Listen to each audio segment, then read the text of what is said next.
So we are back to the Elite Series. It is all about CSGO. Our second match of the day features two of the heavyweight teams in this CSGO Elite Series competition. Method and Epsilon will both expect to take a place in the final four, but both are still looking for a first win in the tournament. Now, we heard from Pulse a few minutes ago with speculation about Epsilon and their team spirit. We can get a response now from Barbar with Yasmin. Okay, so I'm here in the Players' Lounge, a little bit more of a relaxed area. There's bean bags, people can kind of just chill out for a little bit because today is a very stressful day. I'm here with Epsilon player Barbar. How you doing? I'm fine. I just arrived like 1 hour ago from Brussels, but so far so good. Okay, so how is the team morale going today? Because we've heard a few rumours that there may be a little bit of tension going on, a little bit, slightly. Tensions? Nah, I don't know what tensions is. You know that we take inside the team. You know that's not.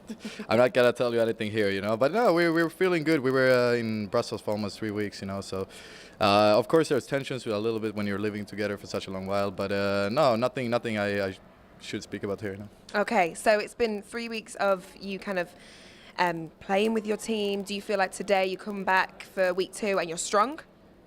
Yeah, last time was a little bit of a misstep. Yeah, we started off really good with the first map and then really went with we have full power there. But the second map, I don't know really what happened. You know, like shit can happen because there is so good players everywhere and then talented players. You know that didn't have a chance to prove themselves. You know, so I think it will go better today, but I won't say too much. You know, we see, but it's feeling good. In general, it's feeling good. You seem confident. Yeah. So you ready to do this? Yeah, I'm always ready. Okay, so last week we kind of expected you to take the win. It did end up being 1-1. So how do you think you're going to fare up today?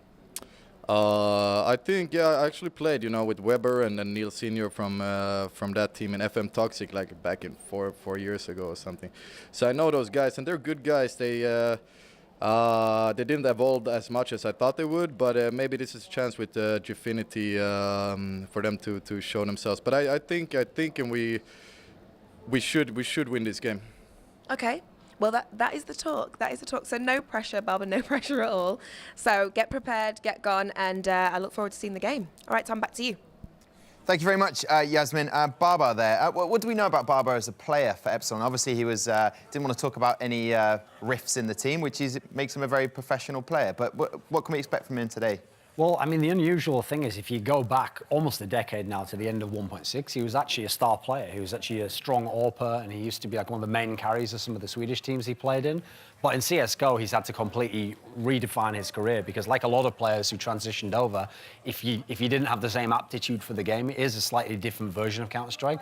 He hasn't really been like a dominant AWPer. He hasn't been that. And so he's actually transitioned to become an in-game leader. And that's something where I think his addition to this Epsilon team, I think it was just over a year ago, maybe a year and a half or something, really was actually one of the things that put them on another level at that point. Because they had the good players already. They had those players I referred to before who went to NIP, but they didn't have the in-game leader. They didn't have someone to bring it all together. So I think he's now playing a very different role, and he is more the veteran presence, you know, and it's other people in his team who are going to be the stars. Yeah, and obviously Epsilon will have Smoya that everyone keeps talking about. I mean, his stats last week, you know, 12 headshots, 68.5 ADR. It was a quiet debut for a man that people were expecting a lot from. Yeah, it's quiet, but at the same time, I was kind of, you know, he was quite reserved. It's not awful, it's not over the top. So he's kind of kept his expectations, you know, medium sort of level. But, you know, as well as him, there's Cosmine, there's Maeve, you know, you've got Freddie B as well. There's loads of star players in that lineup. It's just a case of who steps up on the day, really. Yeah, perfect. And what about these other players that we can expect something exciting from today? Because I want to see exciting gameplay out there. So who else is a little bit like kind of like a Cinder or sort of like a Jax, potentially, who was an MVP last week? On the Epsilon side? Or yeah, Epsilon side. And for Epsilon, the big name, obviously, is Freddie B, because he's somewhere where actually, like when they first had that Epsilon lineup, yes, Draken and Disco Doppler were the people who got hyped up very much, and people knew that they were going to have chances in other teams. But I actually thought for a while that it was actually Freddie B who was kind of the third best player on that team. It wasn't, Rez only really emerged towards the end of last year to become a very strong player and now get kind of that call-up. So I feel like Freddie B has actually been a little bit hard done by. You know, he's the only one who hasn't been given a chance in an NIP, a Fnatic, another team out there in Sweden. And I think if he can play well in this lineup, he is someone where either this lineup goes somewhere or one day he gets a chance to be in a godsend or one of these other teams and play with better players. Because as you see by his age there, his problem is he's not 19 years old. He's not a guy where it's like, okay, you're young and maybe you're going to get a lot better. This is probably as good as he's going to be, but I think he's shown the quality that he could be in a better team. Yeah, I mean, 34 kills last week and almost 101 ADR. So he's a dangerous player on any of those maps. And the maps that we're playing today, he's got an opportunity to. Will it fit with his game style on Cobble or Mirage? I mean, having 100 ADR over the series last week kind of shows he didn't fall off on Cobble when they did lose. So Cobble coming in again is probably a good thing, really, for that team, so they can kind of prove that it wasn't like we're not actually this bad at Cobble, I guess is the best way to put it. Like, it's not, you can't just keep picking this against us thinking we're actually, how we played against Reason. That was a one-off. We're going to prove ourselves this week. Yeah. Obviously, Baba didn't talk about any tensions that might be there in the team. Is there any way that anybody watching their gameplay could begin to see where they are maybe having a lot of tension or in-game play problems? Is there a way that we can detect it? I'm not sure if there is, really. Other than like separate bits where somebody might be just stop suddenly and then you kind of see like frustration or something on the player cam, I guess. That's the kind of stuff you can kind of single out if you're looking for it. But otherwise, you can't really tell it from in-game unless you can see them visually, like in person. It's kind of hard. OK, well, both of these teams will be looking for a win today. It is Method versus Epsilon. Change of casters. Jackie is no longer in the backstage, and we have got Snods there as well. Gentlemen, you feeling good today?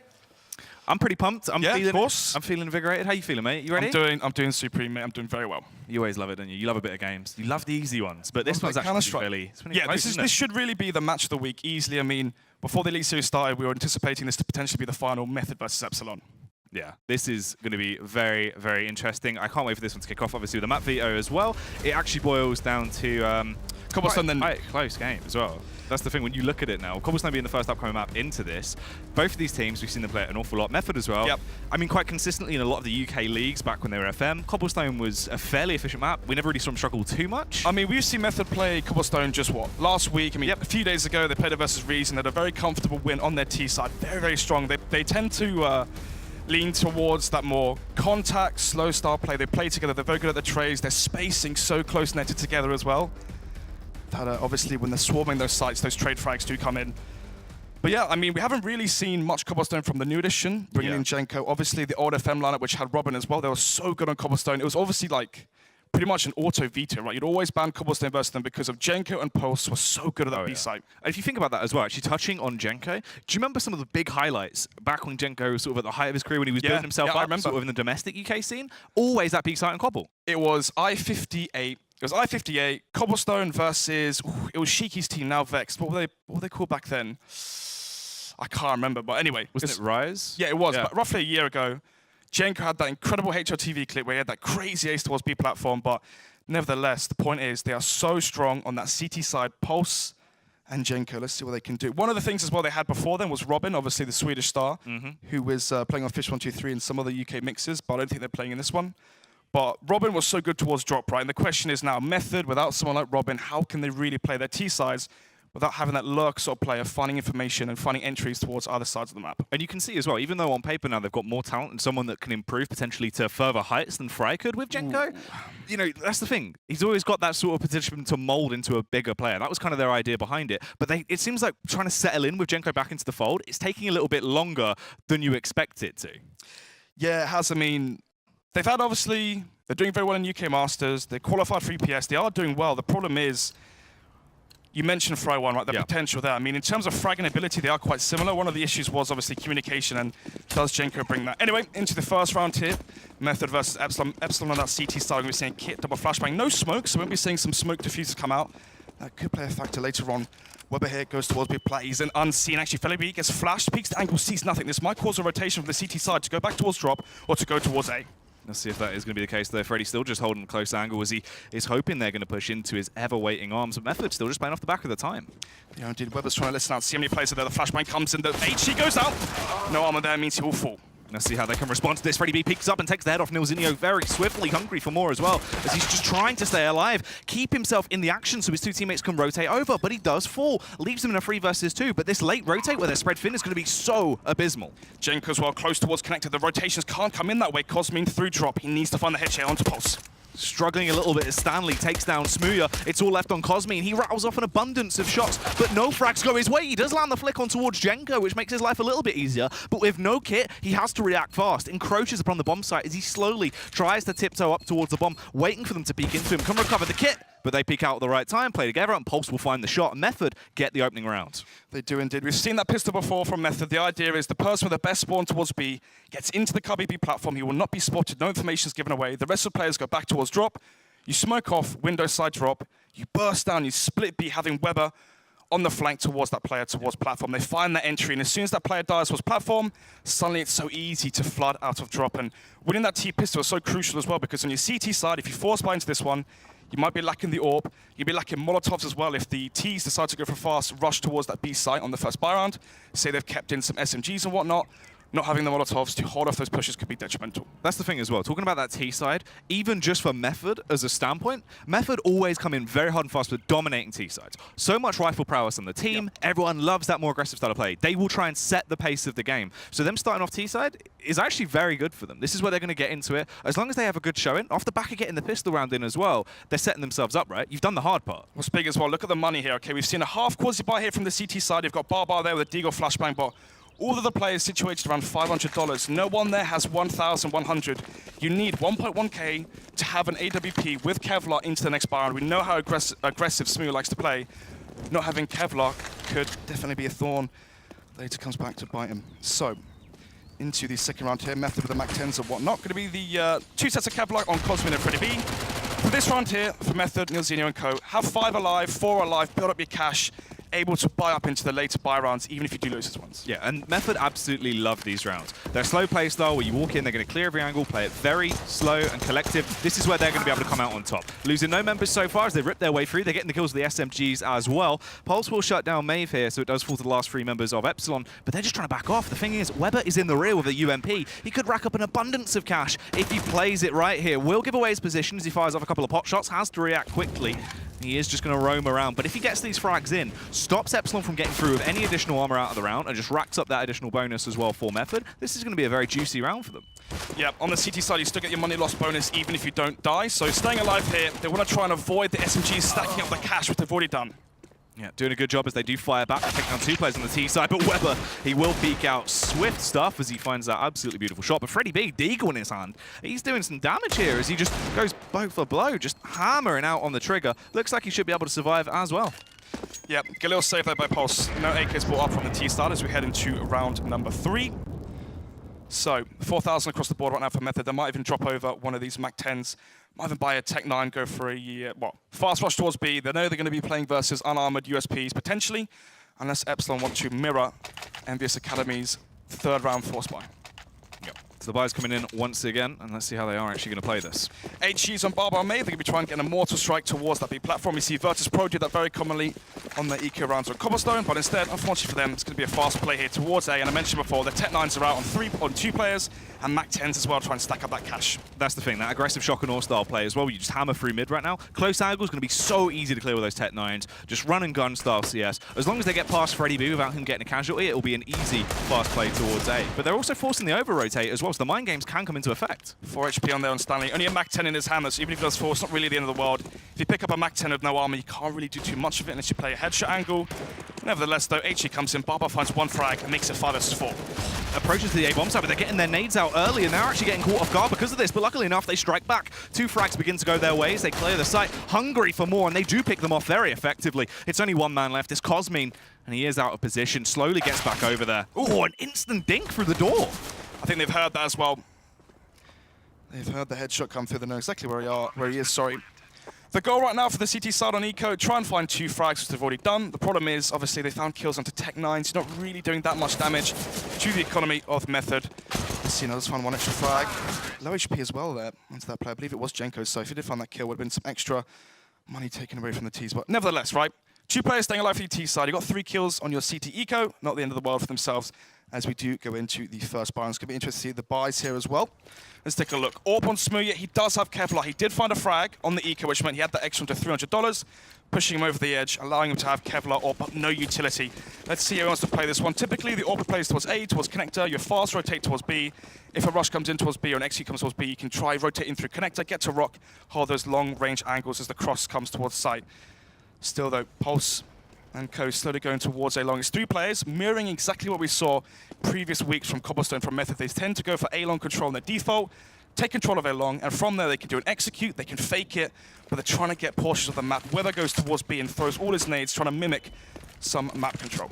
Yep, just making their presence known a little bit, just going to put some audio cues down, hopefully keep the attention of Epsilon on them as they do make their approach round. They can trade for each other quite effectively as well, but this is a huge smoke. Zones them out for a very long amount of time. What's very interesting as well, this is the first time I've seen Method smoke off the end of A long, right? We were casting them only a few days ago and they weren't smoking it.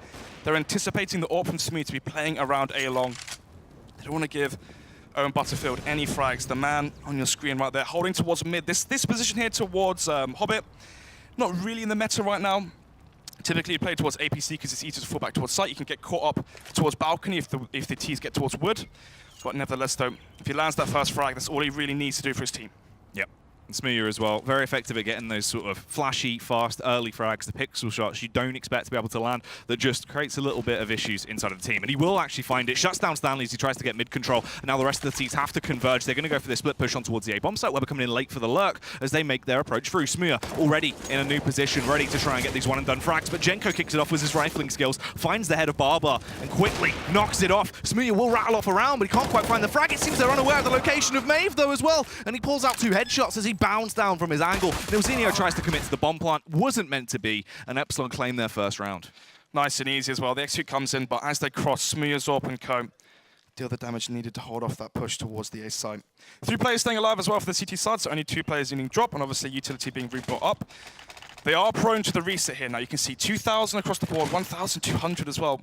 And I believe that's Maeve, so if Method win this one, Epsilon will get that 1.4k plus. They're going to have around 3,000 each, so you're not really going to get the best buy if you do lose this round, but talking about buys, Method there, 3 Tech 9s, 2 AKs down to Jenku and Weber. If I'm on the T side right now, these 2 AKs, I might go for a B contact play towards B platform, have Nilzinho try and use some nades towards A, but look, he has no utility, can't really sell much of a fake here, and already 4 players from the CT side are situated towards the B side, so they know exactly what's going on, they know the money's low, they're anticipating a play towards B. Still, though, slow default from both teams. For Epsilon Esports, they know they're going to be playing versus a potential low, but they don't want to give the T's any advantages here, any openings onto a site. If you die towards drop, you're prone to the split. And that could be detrimental. If they lose this one, the reset method should be able to get to, what, 1 to 5, 1 to 6 potentially as well, but it's going to be Cosme to find the first. They peek out and they're doing a good job. Cosme goes 2 for 1 as well, as Nilzinho will eventually fire back on the Tech 9 and take him down, but you can see the T's now have to just try and make their play. Their hand has been forced into the round. They can't try and have any mind games into it as well.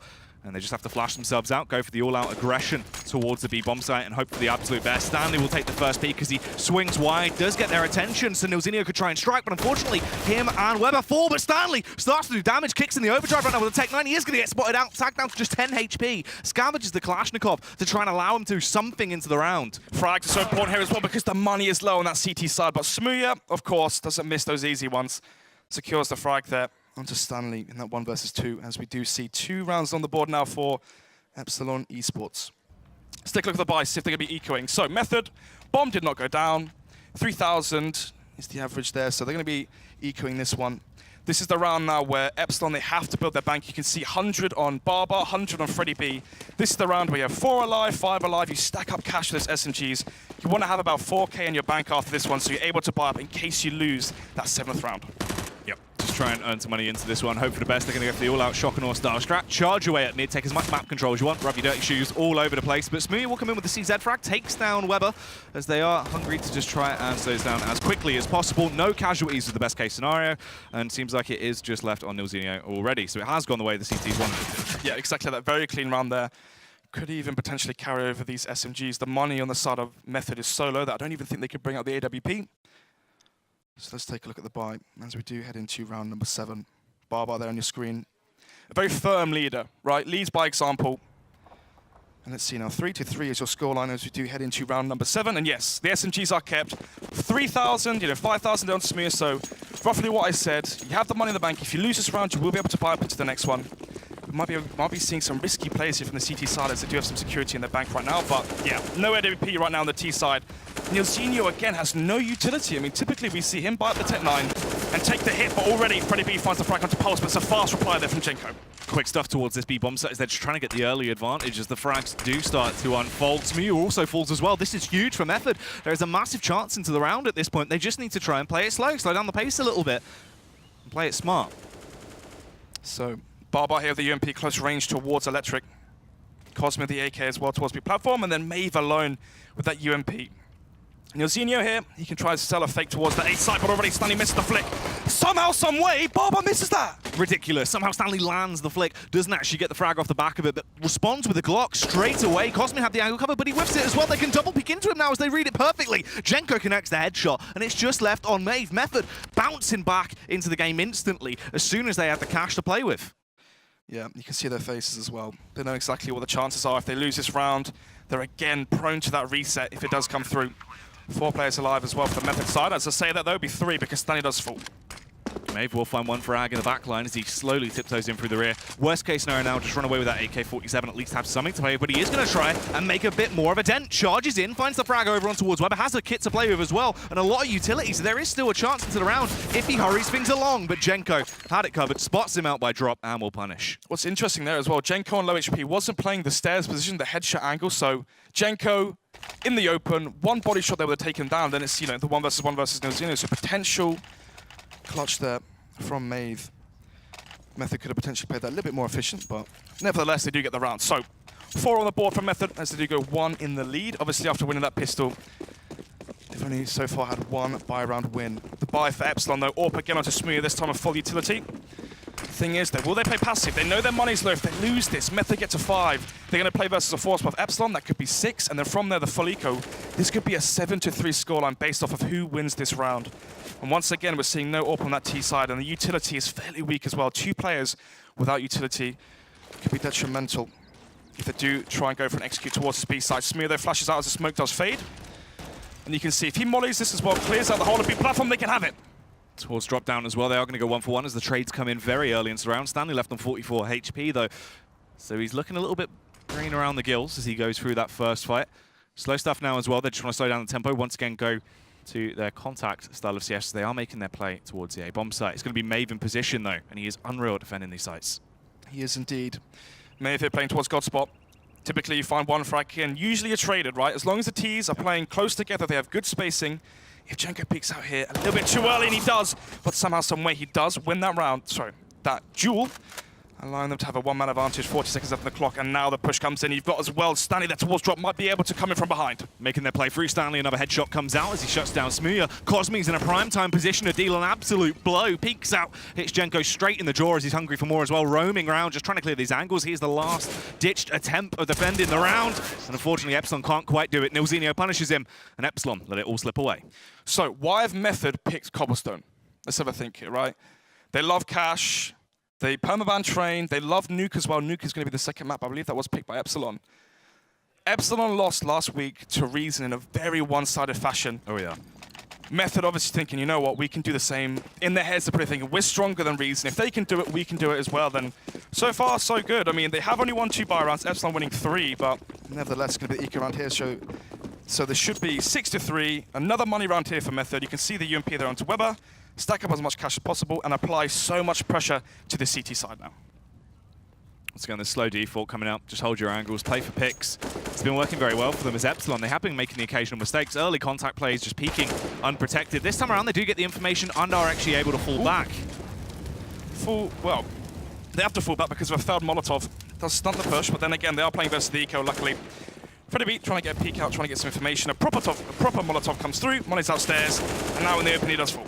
Jenko is going to get the opening frag, but there's a trade coming back in as it has actually Jenko with the team attack on towards Pulse. Maybe a little bit of a rupture going on in the team, but they're hungry for more. Jenko just on an absolute streak right now, ripping off heads left, right, and center. Maeve's in the rear, once again the last man left standing. Highly unlikely he does anything into the round. Just play for exit frags at this point, most likely. See if you can scavenge your weapon. Jenko does push in, but Jenko will not allow any of his shenanigans. When you're on eco, you're trying to get 1 or 2, well, 2 to 3 kills. I mean, if you get 2 frags, you're taking out potentially $8,000 worth of investment from the opposing side. So any money taken out of that bank of the opposing team is obviously a benefit to you potentially later on. I mean, you get a frag with a PT50, that could put an AK onto a Tech 9 into the next round, obviously. So Weber now onto the UMP. 4,000 across the board and the money as well for Methods. They can buy up if they lose this one. The pressure is on Epsilon. They've lost 3 in a row right now, and already it's going to be a fast mid-play.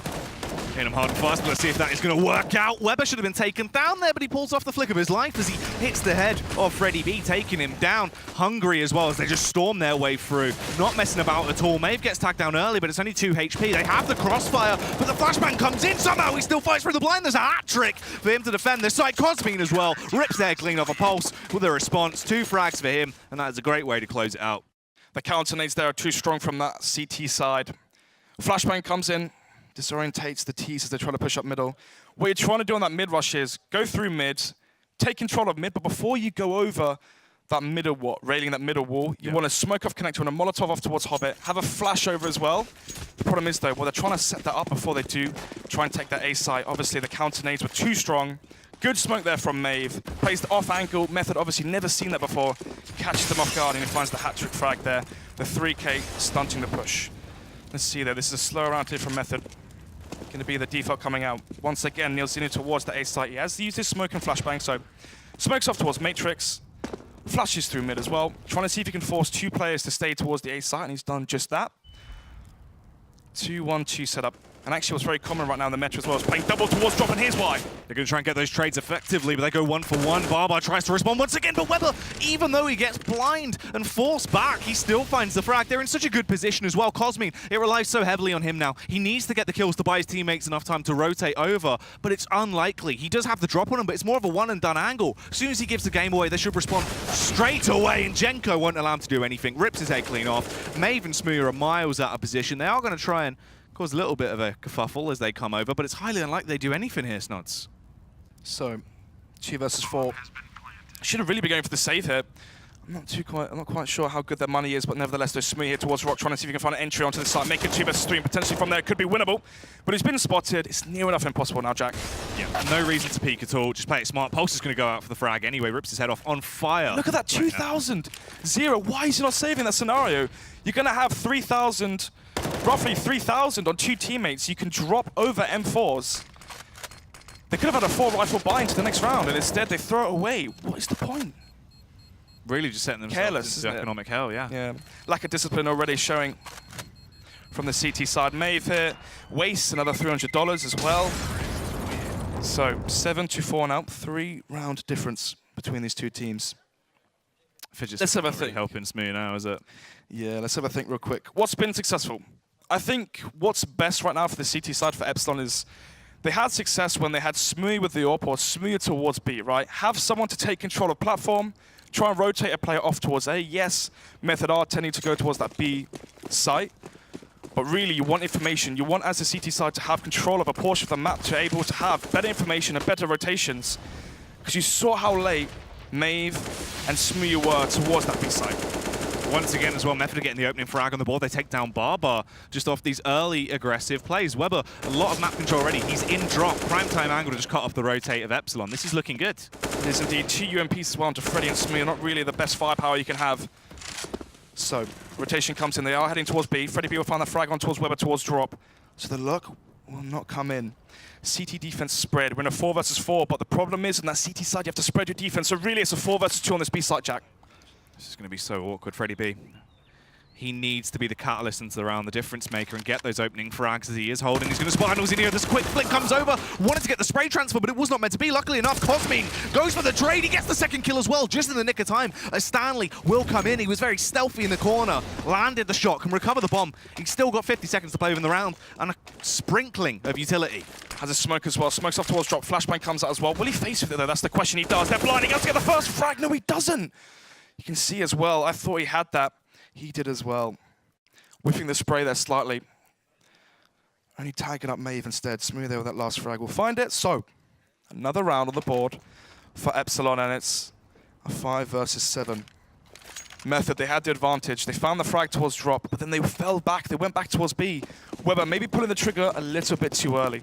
Yeah, and this is the thing as well. These rounds have been so close, even though Method are winning it. Exactly. Look at the economy. And that was the power of finding those 1 or 2 eco frags per round as slowly you whittle down that T economy and you put players onto Tech 9s and UMPs and whatnot. 5 to 7. Method 2 rounds in the lead on round 13. If they win this one, try and have that 10 to 5 scoreline after winning the pistol, but if they lose it, if Epsilon can break the bank of Method here, you can see how low their money is, forced onto a Tech 9 and low utility. If they win this, they get to 6. They're playing versus the Eco, that's 7-7, and that final round could be the pendulum, the swinging point, into who takes his first map. Cosmin towards the speed bomb site. He has been playing his role quite well. Just depends if Freddie B can come into the fold as well. As they do just peek out. Jenko goes for the early little information peek, just trying to see what he can. Obviously with the Tech 9 as well, the weapon where he can be a little bit more flamboyant. It's not as big of a risk. It isn't indeed. Stanley now towards drop instead of Weber. CTs don't have the best information there towards platform. Jenko though, tight in the cubby with that Tech 9. So Cosmin, if he decides to push, will meet his demise. But Jenko peeks out with no flashbang as well. That could have been extremely risky if Cosmin peeks right now. But no. Timing is in Jenko's favor as he slowly walks back and retreats from B, but he's made no presence. There should be 2 players towards A here, surely. You'd assume so at this point. I mean, there's been no noise towards B. They have no reason to be so heavily stacked. They have the quick rotate in Smooya, but Smooya could be overpowered quite swiftly. Maeve goes down as well. There's the frag on towards Smooya that we expected. Weber gets the team kill on Stanley, though. Causes a little bit of an issue, but they do have complete control of A. There's a welcome that. Weber now can lock off the rotations towards this A site as well. Towards Connect, they have to cross his crosshair. Barbar towards drop. Freddie B as well towards T-spawn. Are they going to play for Exus? I believe they should. If we can look at the money real quick, please, Keita. Let's take a look. So yeah, 800, 600, apart from that, it's basically 0. Going to be saving this one like the call. The problem is, though, who is this behind him? It is Barbar. Will he be losing his M4? Actually, no. Finds himself an AK. Going to try to jump back towards window. Goes towards that B site and is going for that save. Jenko's actually on the hunt as well. They're going to push through into Connector. Just see if he can spot him out, if he was sticking by it for anything else into the round. But they have played it smart. One and done. Back off. Don't go extra John Rambo. It's 2 times now we've seen a team kill come out from Method. Is it land jitters? Is there too much pressure on this game potentially? I mean, this is what we thought to be the final, right? Method versus Epsilon, the 2 powerhouses. Barbar just carelessly throwing his life away. I mean, are they really going to be boosting drop in that scenario? The chance is so unlikely. Usually when you hunt, you're going 1 by 1. And instead, he's holding for the boost and overfaces, and Jenko finds that frag. So it's another gun, gone. Yeah. And what if, right, on this, they forced it. Ooh. Okay, so they don't want Method to get to 9 rounds here. They don't want to play for 9-6. They want to play for 8-7, and already we've got many players going towards that B site from Method. Flashbang comes up, but they're not going to really do much with it. Smoke comes out from Epsilon Esports. They have control of the platform, but Smooya pushes towards Elon, catches spots off guard, but from mid, Jenko's there. He has his teammates back, and you can see Smooya caught off guard, trying to find his team and entry. They're doing really good jobs as well now as they make their way out on towards the bomb site. Straight through drop. Stanley, of course, has been so proficient in getting those opening frags. The main prolific fragger when they are situating them over towards the bomb site. It's just locking off angles left, right, and center. Weber going to strike as well, takes down Cosmin. And that entire investment for nothing. 1 kill on towards Stanley. Waste of cash now as Epsilon just get torn down. They're going to have nothing into that final round. I mean, their economy is going to be absolutely broken, isn't it? Potentially, yeah, exactly that. So they're going to have to go for double force buy. I mean, they could have saved this one. Actually, no, I'm lying. They had $0, didn't they? So they lost that round. They go for the force buy around the 2 and 4s. It should have been 3 and 4s. They go for the force buy around that. And now they're broke on the last round. They're going to have to go for another 5-7 Kevlar buy, low utility. If I'm Method right now, I know that they're going to have a weak buy with weak utility. Play this one slow, bleed out all the smokes, flashbangs from that CT side. Just wait for B platform smoke to go.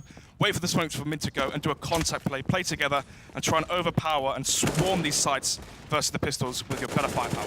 They've gone for the stack as well, just going to try and play 3-2, work together, get the trade efficiently, but the distance they're fighting from, this is going to be so awkward. They're just trying to take that mid control, encroaching slowly. They are doing damage with the pistol, but depends if they know about Nilzinho playing behind Rock, peeks up, finds one frag. It's actually Weber and Pulse to do some damage individually as well. And now they've just got Freddy B heading in towards mid. They can just take pot shots at him, eventually pick him off, and that is going to be a 10-5 half. And I think when you look at it as well, the entire time, they just kept going for these overfaces on the side of Epsilon. We saw them whittling away their own economy. Exactly. How many times do we see the AWP on Smooya? One of the reasons that they are very effective on Cobblestone as well is because the more aggressive AWPing style he brings to the table, right? He catches them off guard. We saw it like twice maximum, and he didn't really do anything with it. So instantly, that puts him back into a role that he isn't as proficient at. I mean, the thing is, I've AWP versus Method before, and it is hard because typically they do very slow contact plays, but they're flashing angles. They're smoking off choke points. I mean, we saw the A-long smokes coming out as well. Just basically, when we saw them play versus Reason a few days ago, they weren't smoking towards A-long. They're doing slow contact plays. They're walking through mid. They're walking up through that mid ramp, walking out A-long. If I'm on AWP versus that, yeah, of course I'm going to play passive. I'm going to get that one kill. I'm going to fall back towards balcony, get that second frag, fall back towards site, try and hold it. The problem is that they're changing their style here. They're not allowing Smooya's AWP when he has it to even have an impact into the round. And you can see really the CT setups as well. Once they don't have a man advantage, they play for themselves, right? Typically, it's like Cosmin alone on that site. If he doesn't find 2 kills, they lose it. They're not really playing together on that B site. I think the only setup I really saw where they were playing together was that one round where they had 3 towards B, someone baiting for someone else, but that was it. Yeah, and that was the time when they went A. The only time we saw an actual efficient crossfire being played as well was the A site take, which was around they got off the back of a sort of 3K, an overpowered spray control there as well that shouldn't have really connected and got all 3 frags. So it was more just a little bit of luck on that setup that works. But in terms of them actually trading efficiently, it's looking very off today. It is indeed. So we are going to the second pistol. Method, if they take this one, don't allow Epsilon to plant the bomb and then win versus the Force by an Eco. If they have a 13-5 advantage, this map could be as good as done, Jack. And you're looking at it as well, Method, one of the teams in the UK that can be unreal in their pistol rounds. Maeve, though, smoked up a flashbang. Let's see what he does with that one. Probably a smoke towards connector, flash over balcony, and a flash maybe in the after plant. Nilzinho with the smoke and diffuse kit. I prefer the smoke diffuse kit than what we saw Maeve have with the smoke double flash, though. Weber, tested. Let's see what we can do. So much information here, but he just needs to find the frags. It isn't meant to be. Sure, he gets the call out for the quick rotate that has now arrived. All the cavalry has hunkered down on the A bomb site, ready to just try and ward off these troublesome terrorists that are pushing in. Pulse will get the opening frag back on towards Freddy B. Cosmin gets spotted out by Nilzinho. How have they not realized what exactly Nilzinho is up to? It's him and Jenko left to try and do damage, and Nilzinho is popping heads, but Maeve was on the site. He's in the back line. It doesn't take much for him to do that frag. The kit is dropped towards B as well. You can see Jenko just picking it up. He has the smoke as well. He can go for a smoke diffuse here, Jack. They're aware of his position. It seems that they don't actually realize he's been able to get onto the site already. He's going to smoke early, gets the smoke down, goes for the elevator, finds the headshot. Jenko, the second frag as well, pulls it out of nothing. Jenko back on form in Cobblestone. That's huge as well. Finding that second pistol. They've won both pistols. When you win both pistols, you've got to be anticipating 6 rounds, but in this scenario here, it should be 5. Obviously, the fact that Epsilon did get the bomb down, which means they should save here, and then, sorry, they should eco this one, and then buy up into the next one. The problem is, you're 5 to 11 down now. Do you go for the force buy? Can they get an AK? Cosmin could drop one, go for Diga, but no. They're going to be going for the discipline play. They're going to be having the full eco into this one. Method now, the SMGs and FAMASs, they can stack up so much cash into this one. We should be seeing a 5-12 scoreline here, and the money should be strong in that Method bank. They are going to be absolutely loving life at this point. Epsilon as well. You've got to imagine the energy in the team. Very emotional squad. It's got to be hitting them hard. Smooya goes down early as well, just off an individual face, just hoping to do something off his own back, but it, of course, isn't going to go down that way. Stanley gets the opening frag with the UMP, so it's extra cash. Jenko over at the barn will find the headshot over on towards Maeve as well. And Epsilon just looks stagnant right now. They're looking terrified. Yep, they are indeed. Then again, though, you are going to be terrified if you have no Kevlar. You're playing versus the firepower that Pulse has, FAMAS. Freddy B last alive in the 1 versus 5. Method having 5 players alive. 3,500 extra into the bank.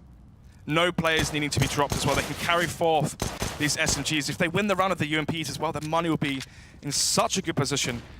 There's going to be so much economic pressure onto Freddy being close. They go for the knife. Outside and actually go for the knife. Look at Smooya there. He knows exactly what's going on. They're being schooled right now. The UK's teaching these Europeans how to play some CS on home soil. Yeah, this is Outrageous. definitely an outrageous showing, exactly, from Method. It was going to be like this, though, right? I mean, coming into this, you've got to be expecting either Epsilon to crush Method or Method to crush Epsilon. Yeah. It's one of the two. Anyway, here comes the buy now. They saved and they eco in the previous round for this. 5 AKs, decent utility as well.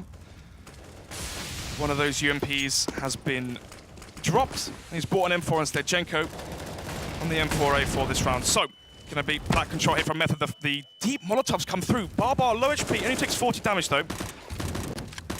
But this is what I mean. We never saw anything like this from Epsilon. They would smoke the end of it, they'd flash, but they would never Molotov. They'd never flush out those Ts to take control of B platform. Method were allowed so much map control on their T side, whereas the same cannot be said for Epsilon. Freddy B will get the opener, but Jenko responds with 1 frag, goes for 1, but look how low Smooya is as well. Left on 10 HP. Weber's trying to get this information play off, but the main factor is that bomb's still close by. If he just hunkers down, Weber could be the catalyst into the round. This could be unreal if he plays his cards right, but it's not meant to be. Maeve with their instant response, knocks his head clean off. Stanley will find the frag on towards Smooya, but they've only just realized they've been lampooned, and it's the B bomb site that is under contention. 2 kits, a Molotov, that's it. No smoke, no flashbangs. They're going to have to go into this one dry. Pulse peeking out towards site, trying to see if he can find a frag towards this and make it 2 versus 2. But instead, though, Cosmin and Barbar find those final 2 frags. 12-6 would be our scoreline now. Let's take a look at the money here as well for Method on their CT side. So 4,000 across. Ooh, not really, actually. 2,000 there onto Jenko, 1,400 Nilzunius. They are not going to force this one. No, they're going to be going on to a half quasi buy, I would say. You can see HE smoke there for Pulse, smoke off platform. HE need it as well. And then Nilzunia on 1,100. If they go for a double save here, you could have an AWP into the next round. They have rounds to play with. They have a 6-round advantage, obviously. So, Epsilon, very commanding round there. Weber peeking out a little bit too early, gets caught off guard and gives up that B-bomb site for free. Let's see if he can hold it down this time.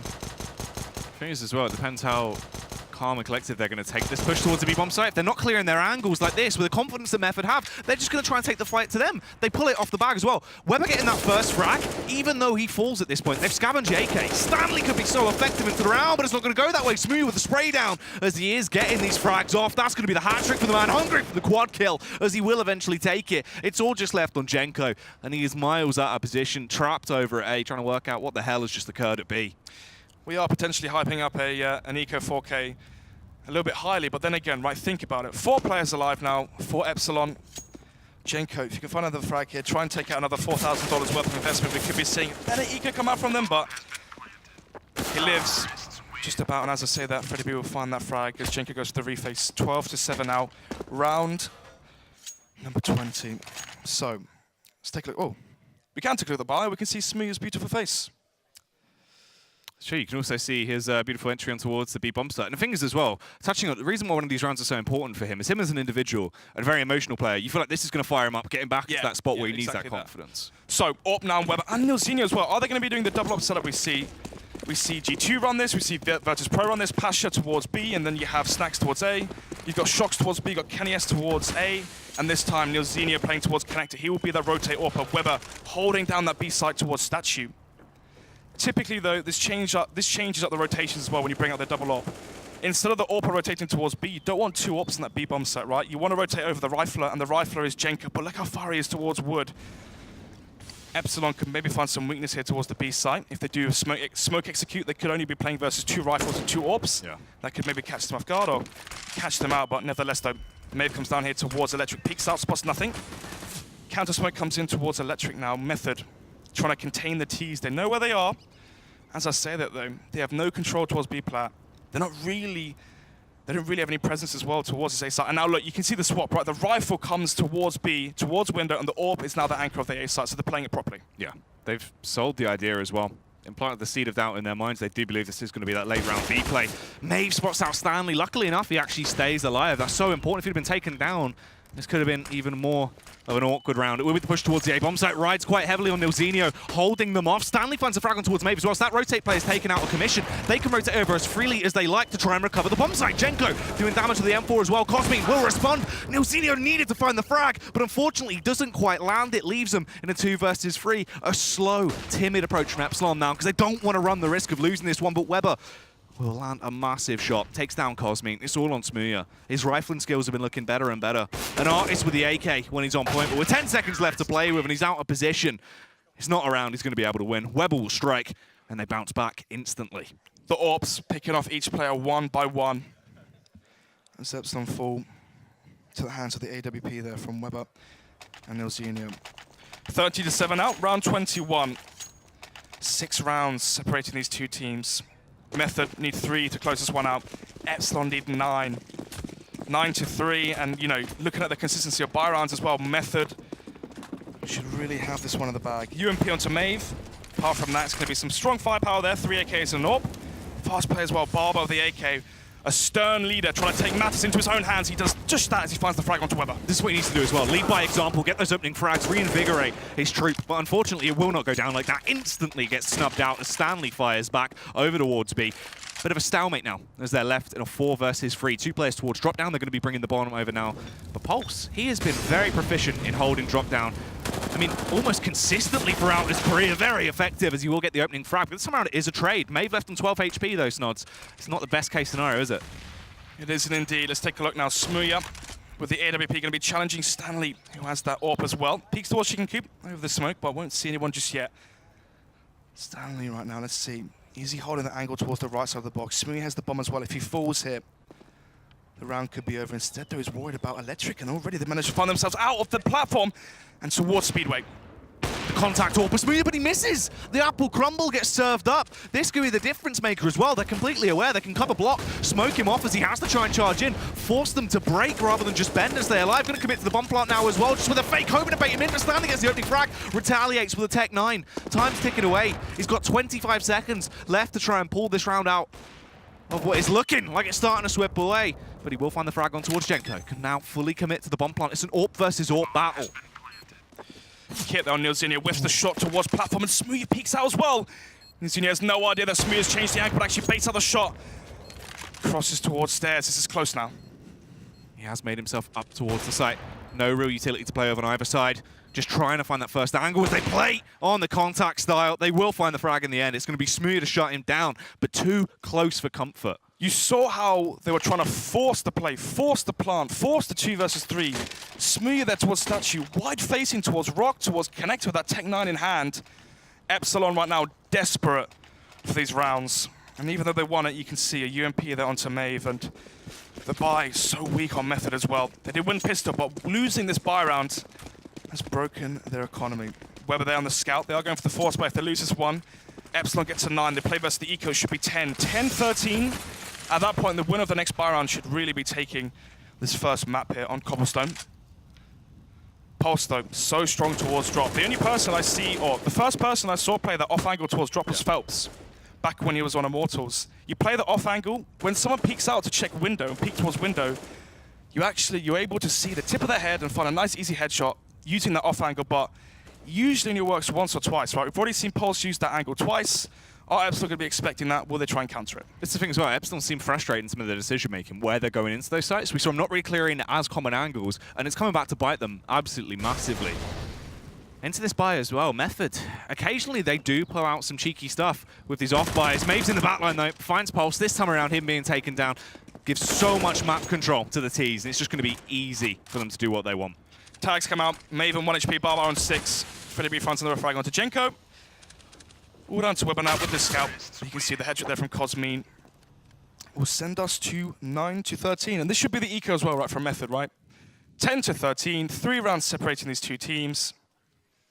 If we get to that scenario and Method lose another buy round, who knows? Epsilon go for a fast play, they catch him off guard, right?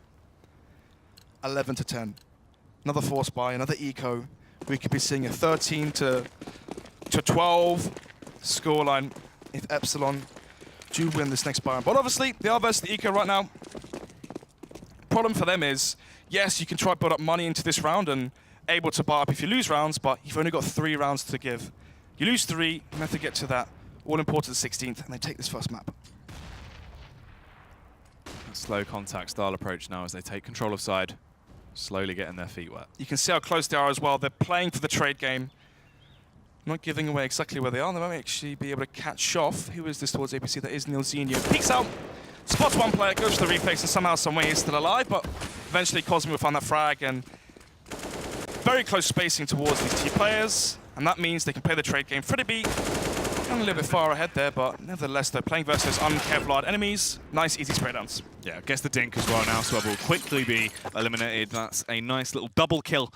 But this is where the game begins once again. Obviously, the economy of Method should have rebuilt itself a little bit, so they are ready to try and have some kind of standoff.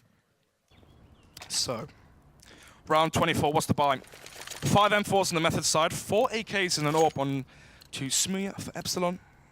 No kit as well.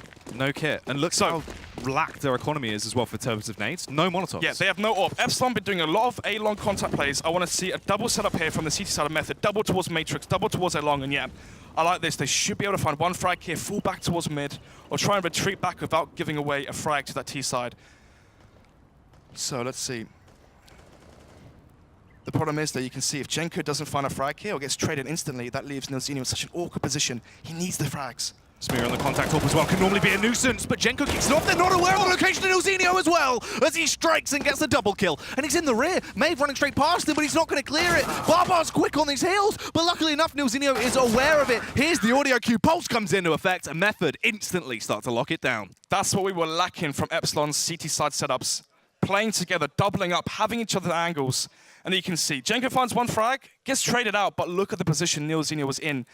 Such an easy spread down there. Doesn't even allow a headshot, just sprays them through the body and gets those 2 kills, making it 14 to 10 now. Money though, 900, 150 on Nilzino. Epsilon, their goal right now to get back into this is to break the bank up Method. Win this round, get to 11, play versus the Force by win it, win versus the Eco. You've reset the money loss bonus now for Method. Try get to 10-14, win this one cleanly, and try send us to that round 29. But enough of the future and into the past as we see an AK there onto Pulse. Apart from that, more of the same setup here from the CT side, except from the fact Jenko is alone on A, playing further back. Epsilon here change up their style of approach here. They smoke off Matrix. Jenko caught off guard of the money. Ridiculous with the time in there. Jenko should have been punished, but Jenko pulls off the hat-trick nearly. The 4K as well should have been shut down. He had his pants right around his ankles, but he was able to get away with far too much. And Smooya and Freddie B, the last 2 left standing. Freddie B's in the backline, luckily, so we can find the kill on towards Stanley. Could throw a bit of a spanner into the works, but the thing is, Weber, all he's got to do is hold. As long as he just holds this angle, they're going to have to push straight past him. Smooya's already on 56 HP. Even if he clears it, it's unlikely, Snods. It's bomb as well. Freddie B towards that B site. If Smooya loses the bomb here towards T-spawn, outside drop, the round is almost instantly lost. Freddie B trying to see if he can cause a ruse here towards A site. Find a frag on one of the rotators and then go back towards B. Maybe he's anticipating them to be stacking A, but Weber here with the off angle. Thing is, no matter what, Weber just has to hunker down and hold his ground. Has no real reason to rotate into this. Smooya has actually backed off, though. Freddie B must have made the call that he's going to try and make a play towards A. Finds the opening shot, nearly the double kill, but it's not quite enough. Pulse is low. As long as he just stays alive, waits for the rotate to come over, they play together, but Pulse, he's a powerful man. He peeks out and puts pressure on the situation, taking down Smooya. And Method keep on trucking. 15 to 10 now, match point for the CT side. Look at this, though. 3 frags he definitely shouldn't be finding. I mean, it seems like every single time I cast Jenko on Cobblestone, if he's not finding success towards the B side, he's playing that top of mid-ramp. He loves that position, holds the off angle, they walk into his crosshair, easy spray down. Dude, 26 frags right now. He's always the impact fragger on Method, or no matter what team he's ever played on. On Cobblestone, he is that main impact fragger. Always barrels of impact. That's how he rose up in the scene as well. That crazy game he had versus Rise. I mean, 38 frags in a 16 to 5 game, I believe it was. It was something outrageous, close to 40 in, 25 rounds, but that was his rise to fame. He was on Cobblestone, and a year later, here he is on the stage, repeating that similar performance. Default here from Epsilon. They know that this could be the end if they lose this round. They don't want to be giving away any advantage here to Method. It seems like when they find that first frag, they don't give up. They don't allow Epsilon to come back into this one.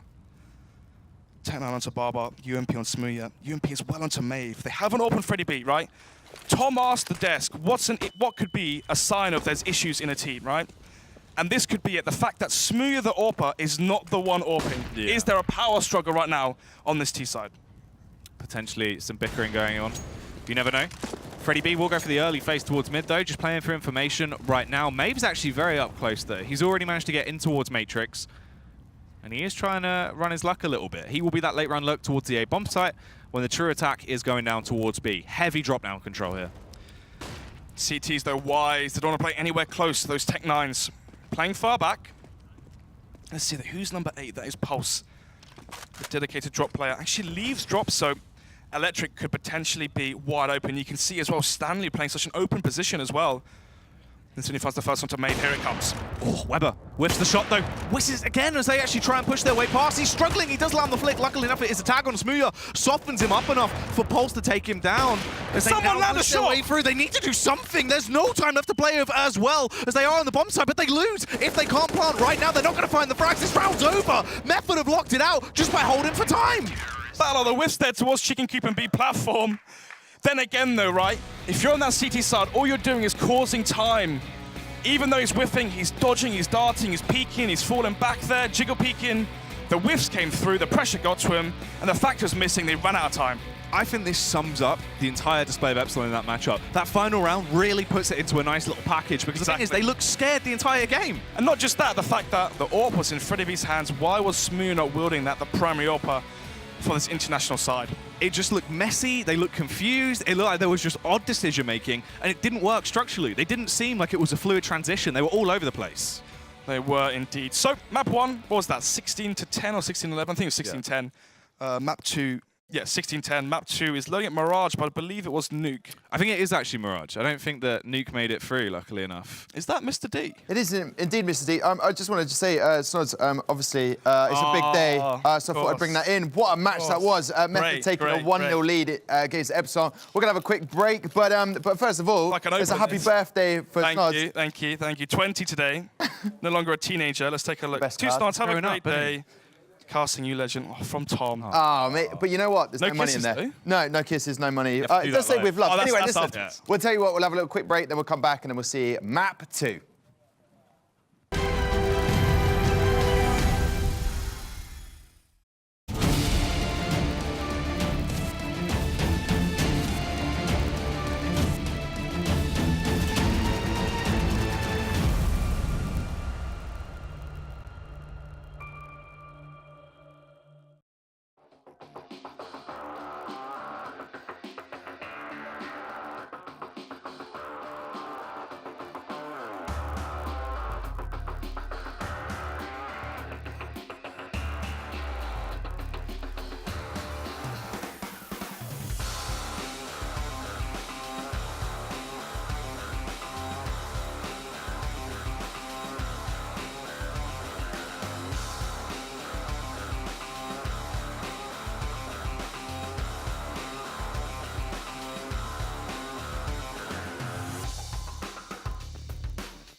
Welcome back to the Elite Series. It is Saturday, it is the CSGO day. We just watched map 1 of Method versus Epsilon.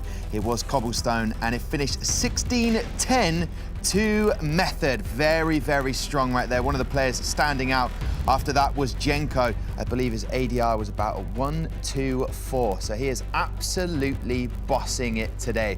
Joining me on the desk, we've got Thorin and we've got SEO. And as we can see from this gameplay at the end, some really strong performances.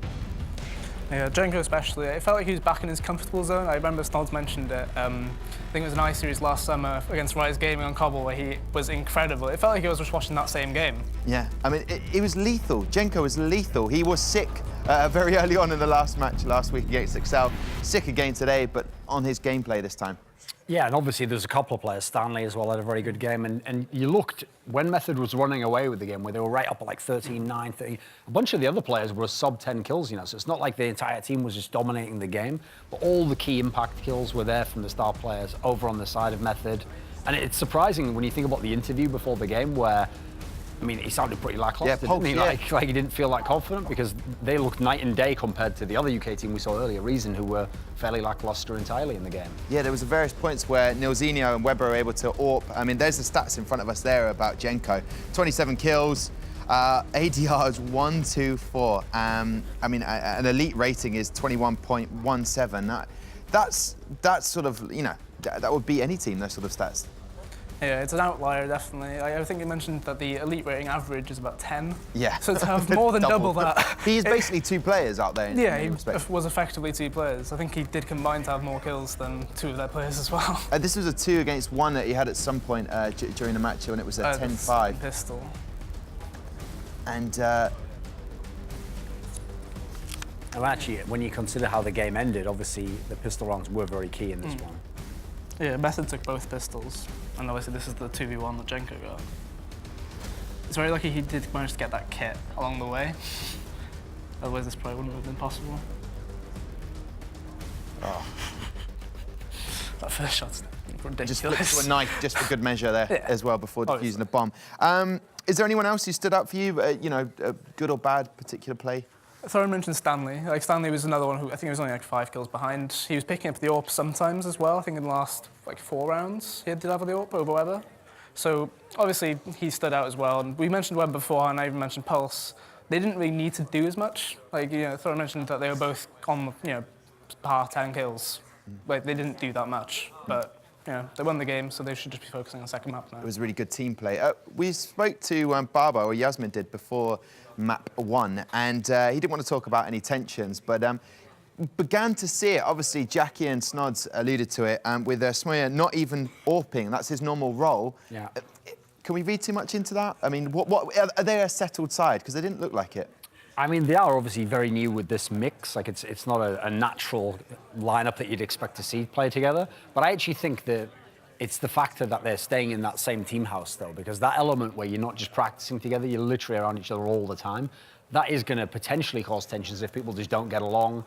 And then there's the factor that when you spend all your time playing with people and practicing with them, you're going to want to get away from them in a way. So actually, I didn't read too much into that whole story that he wasn't with the team, you know. As long as you play well in the game. I thought he actually played pretty well all in all. Maybe baited a little bit, but that's just his style of play, apparently. I think if you're the guys from Epsilon, it started so poorly that even to claw it back there, you're at least feeling like you've got your game going into your map. Because, yeah, at the beginning, it wasn't really winnable. They were getting all the key rounds. But they've gradually pieced together what looks like a decent team, even if Method ultimately looking like the better team overall. So what is Smoya's role then? Normally I expected him to be AWPing at various points of the game, and he wasn't because other team members took that role. So what's been his role in Cobblestone? He definitely still is the AWPer. It's just I think that one round in particular, it was a case of so-and-so has a better spawn than you. Give it to him for that bit, and then after a while you'd switch it back as soon as things have come back to like a default, so to speak. So he is definitely the AWPer. It's just sometimes they've obviously preferred, in this situation, it's better off, say, Barber has it or Freddie be in that situation.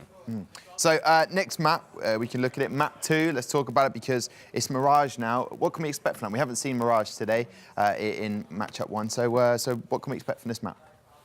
It's Method I'm expecting to do quite well on it again, because they won last week. It wasn't their pick last week either. They've always been comfortable on it, put it this way. They're quite drilled in it. They have a lot of set pistols I know about.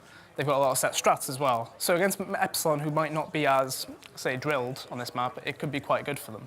Yeah, I think this is a good example of where just because it's the pick of Epsilon, it's not that they have some clear advantage at this point in time. Actually, I think it's going to be a really good game. I think Method is really on for the 2-0 now. It's absolutely possible after that first map. Beyond the map specialty, they just looked like a much better team. They looked a lot more coordinated. They seemed actually to have no players who were playing scared, unlike the first game we saw from Reason.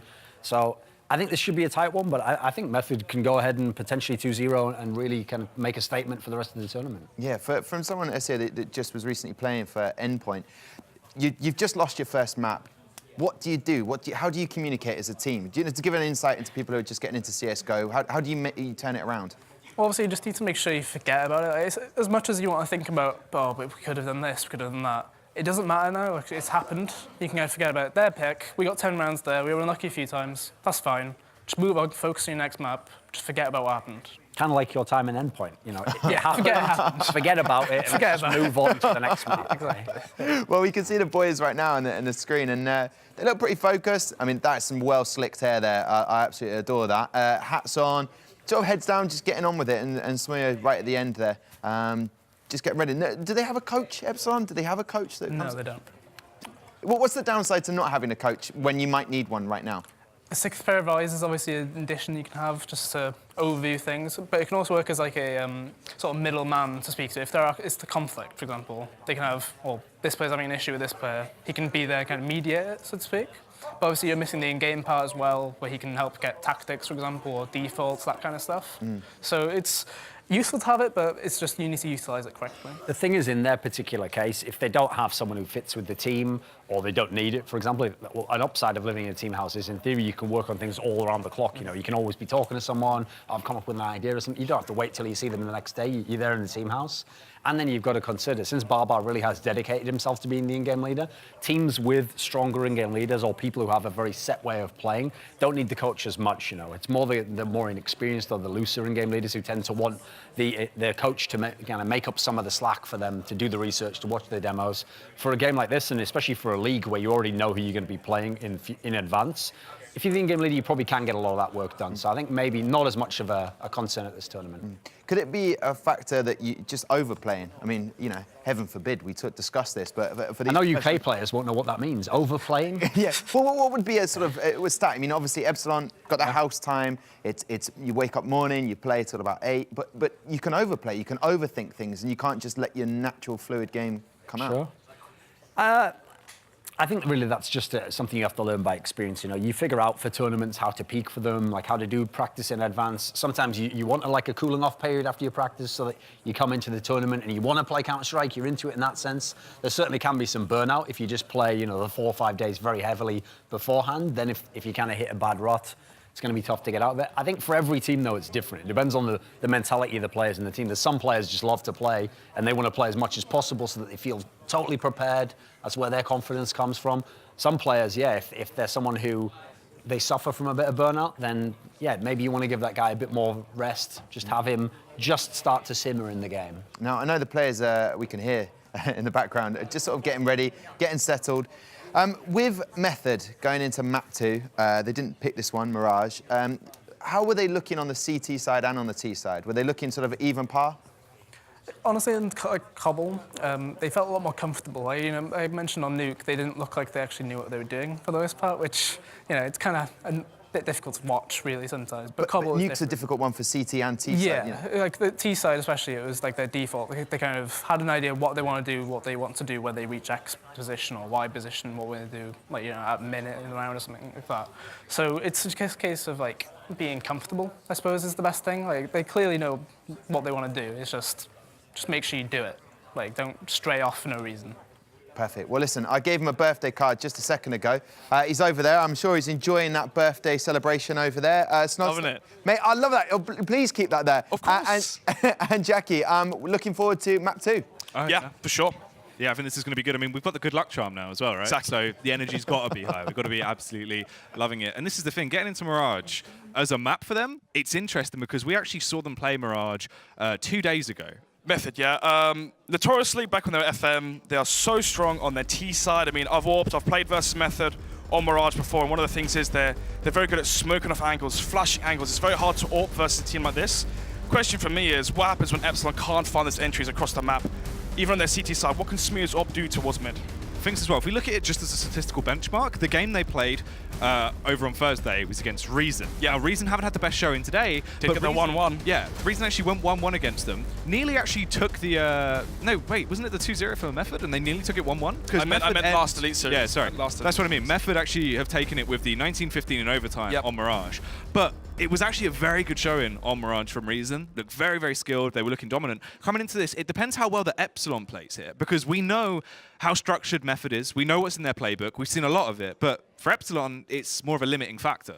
For me, it's the T side from Method, right? Yeah, of course.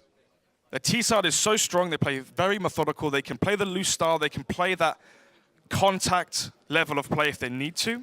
On their CT side, that's usually where they see the struggles, right? You need this T pistol. You need that first buy round. You need at least 9 rounds on your T side. For me personally, if I think they're going to take this one, Epsilon on their T side, you've got such highly skilled players. I mean, Cosmine, we see some very good precision from him. Smooth as well with the AWP. He's going to find entries towards the map on that T side. It's how much can you lock it down and how many of those terrace rounds can you really get to have yourself a buffer once you do head over and swap over to that CT side. Epsilon need to reset as well, though, mentally. If they come into this still sort of a little bit down, a little bit timid off the back of the previous round, it might get to him. But Smear, he's looking like he wants to spin to win. He wants to bring it back into the fold, so maybe. Trying to use the fidget spinner to maybe get his... Oh! Is he trying to be a bit flamboyant now? Hey, there he is. Hopefully he can do tricks like that in the server. At least he's talented at something, eh? Oh, you're giving it, mate. So, Smooya, that star player of the old Endpoint roster, moved over to this international lineup. Had to play a lot more reserved as well, right? Before, he was so strong getting that first kill, roaming around the map. Now he has to play far more disciplined, and that disciplined style and that more supportive style has definitely changed his role, and potentially his effectiveness as well. You can see he's actually on a leash in this lineup compared to all previous lineups. Exactly. What he said went, even when he wasn't, like, you know, in charge of the lineup. He was just calling the pack from his own sort of mindset. So we are going to be going into the first pistol of the second map here. Mirage between Epsilon and Method. Smina peeking towards mid. Jenk of the bad spawn as well. Faces gets dinged up as well. This could be huge. He has to go towards CT now. Connector is weak right now. Luckily enough, Pulse is in position. He's hunkered down towards Sandwich, and they have rotated over. Jenko has got into position quickly enough. Barbar gets spotted out as well, but Pulse can't quite connect the shots, just keeping him at bay at the very least. So they're trying to get these opening frags. They go 1-for-1 instantly. Smooya finds the opening frag, but Pulse retaliates. Smooya, another frag as well, though, dispatching him. Weber has arrived to try and aid the teammates, and it's looking good. They do slow down the push. They do indeed. A 3 versus 2 now. One-man lead right now for Method. They have the kit as well into Nilzinho, but Jenko has low HP, still dinged up. Weber, he knows exactly where Freddie B is. He knows it's towards jungle. As well, Smooth towards the site, has the bomb. He's planting from mid. No one from short or anything can peek him. Oh, Freddie B can get back into position as well. This plant 4 short is so great for them. Smooth actually takes the fight towards CT, pulls out the bag, and the thing is, Nilzinho goes down, not Jenko. Jenko's the low one. He's now recovered the kit as well. He has that kit once again. We saw the 1 versus 2 come up from him earlier, but this time he's on 16 HP. Weber towards connecting his core gun, but somehow Freddie B will find that frag. Jenko knows exactly where Freddie B is, has to land the one-shot headshot. He's on 5 HP. Jenko trying to take the fight, just has to do what he can. Time's ticking away. Not a lot of time left, has to force his hand, and Freddie B will overpower him. Such a close pistol. The power from that ding towards mid, right? I said it will have a late impact into the round, and it does just that. Imagine he jiggle peeks out, spots them, falls back, maybe gets one shot, you know, hit like 11 damage from 1 bullet from the Glock or whatever, but falls back safely. He takes so much damage. He has to play scared and timid. He can't face towards the players crossing when he was CT spawn. And that allows Epsilon to get the bomb down to plant for Connector. And Freddie B having such a big advantage there in the after plant going towards Connector. Weber peeks out towards mid with the scout. Doesn't quite land anything just yet though. That's the thing as well. Web with the scout in his hands. Very effective, just roaming around. We're going to see him trying to get those early tags in, just making them quite squishy so they don't have much sustain left, so it's easier for Method to shut them down later into the round. It is indeed. Full force buy as well. Weber, usually the AWP on Mirage, has not enough money if they lose this round to buy up the AWP into the first buy round, and already 2 players lost for the CT side. This is getting awkward. Weber hasn't been able to find any tags as well. Everyone almost at full HP on that T side. Jenko, though, he's got a bit of confidence, tries to do some damage, and bites off way more than he can actually chew. But now the scout tags up 1 player, goes for the second, actually lands the headshot there onto Smooya. The bomb is down towards Connector. They can retrieve it though, it's only the 2 versus 3 here, but some of the players are low. This is big though. Look, both players on 30 HP. The only one that isn't is Freddie B on 79. They have that CZ on Nilzinho. Neil up close and personal can be an absolute beast with a weapon. No kit though, so they need to find the frags. 1 HP now, Freddie B, 30 on Maeve, 30 on Barbar as well. The scout is pretty much an AWP in the hands of Weber right now because they're on such low health. How is he still whipping these shots? Very uncharacteristic, but this is the thing, an awful lot of damage has been done, but Epsilon do get the bomb planted. If they keep these players alive now as well and shut down Weber, that's a huge round for them. It will be a great showing. Just fake them together, even if you get 1 kill, they're always going to get the trade. My goodness, they lined up there as well. Freddie B on 1 HP, there could have been a collateral scout shot there.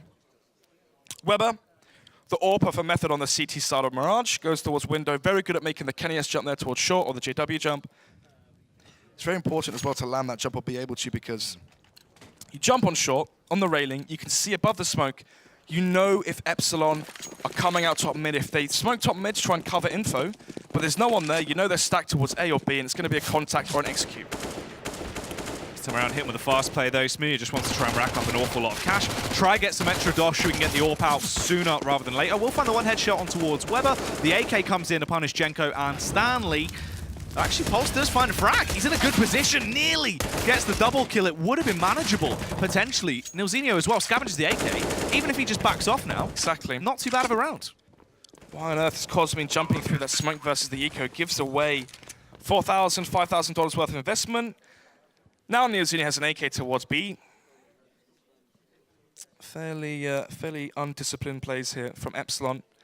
That's what we've really been seeing. I mean, I asked one of the players after the game what the next map was, right? Because I was a bit confused. I wasn't sure. I was told it was Nuke, I was told it was Mirage, whatever. I was like, is the next map Nuke? And Barbar goes, oh, sorry, Freddie B goes, I hope it's not Nuke. And what does that mean, right?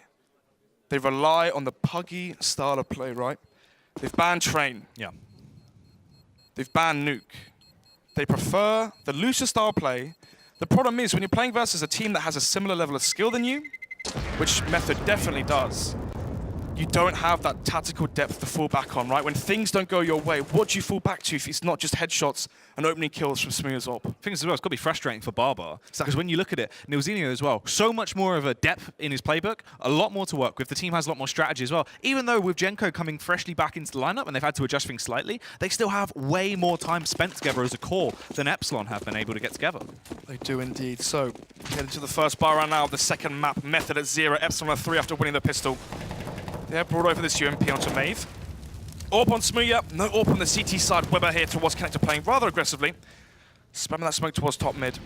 Epsilon, they're playing slow and passive. They're playing the double underpass to top mid, take control of middle, get towards Connector, try get a window boost going as well, try and find an entry towards the A site. And if you can dent that CT defense, try and swarm the site with a man advantage. Nades are going to be soaring through the air right now, tagging up players with a little bit of splash damage. There's the window boost I was talking about. This is why you go for the double underpass play. Weber didn't quite see the foot there of Freddie B. Is his toe sticking out? Depends if Weber has caught a whiff of the man that is up close and personal. It does rely quite heavily on whoever gets this opening frag. It will set the scene. Weber finds the headshot though, and he's getting information off the back of that.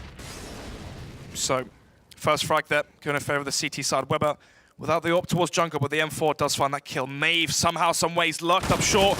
Jenko not spotting it, but manages to understand that there could be people up short. Finds that frag, Smooth at the fast reply frag onto bench. Pulse dice while Barbar finds the entry. Nilzinho towards Connector, doesn't find that kill onto Cosmin. Ridiculous. You'd imagine he would have got it, but look how deep Barbar goes trying to gain CT control. Runs out with his knife out at that point. Surely he should have been aware there was a chance. So the thing is, a 2 versus 2 retake like this is manageable. They have utility, and Weber gets the opening frag. Takes down Smooth. That's a critical kill. Look how low Cosmin is. He can only focus on one angle at once. He's so in the open, Stanley can just peek happily and kill him. First buy right now, going in favor of Method. The M4's paying off. Let's take a look at the buy coming into the next one. Diffuse will come in. No kit, actually. That's the thing I was going to mention, right? You're in a 2 versus 2. You have no kit. The problem was, obviously, Cosmin and 4 HP. What can you really do? You can try and play headshot angle on top of the double boxes, the triple boxes, sorry. Try and jump onto them, play that headshot angle, kill the player towards CT, and then try and fight the player that could be towards ramp, palace, connector, anywhere. Look at that shot as well towards Smooth by ramp. Precise. Very juicy. It was indeed. So, 3-1. Buy coming out now. Is that an AWP? No, still going to be... Oh, sorry, yeah. No AWP on the T side, but now we are seeing the AWP onto Weber towards window.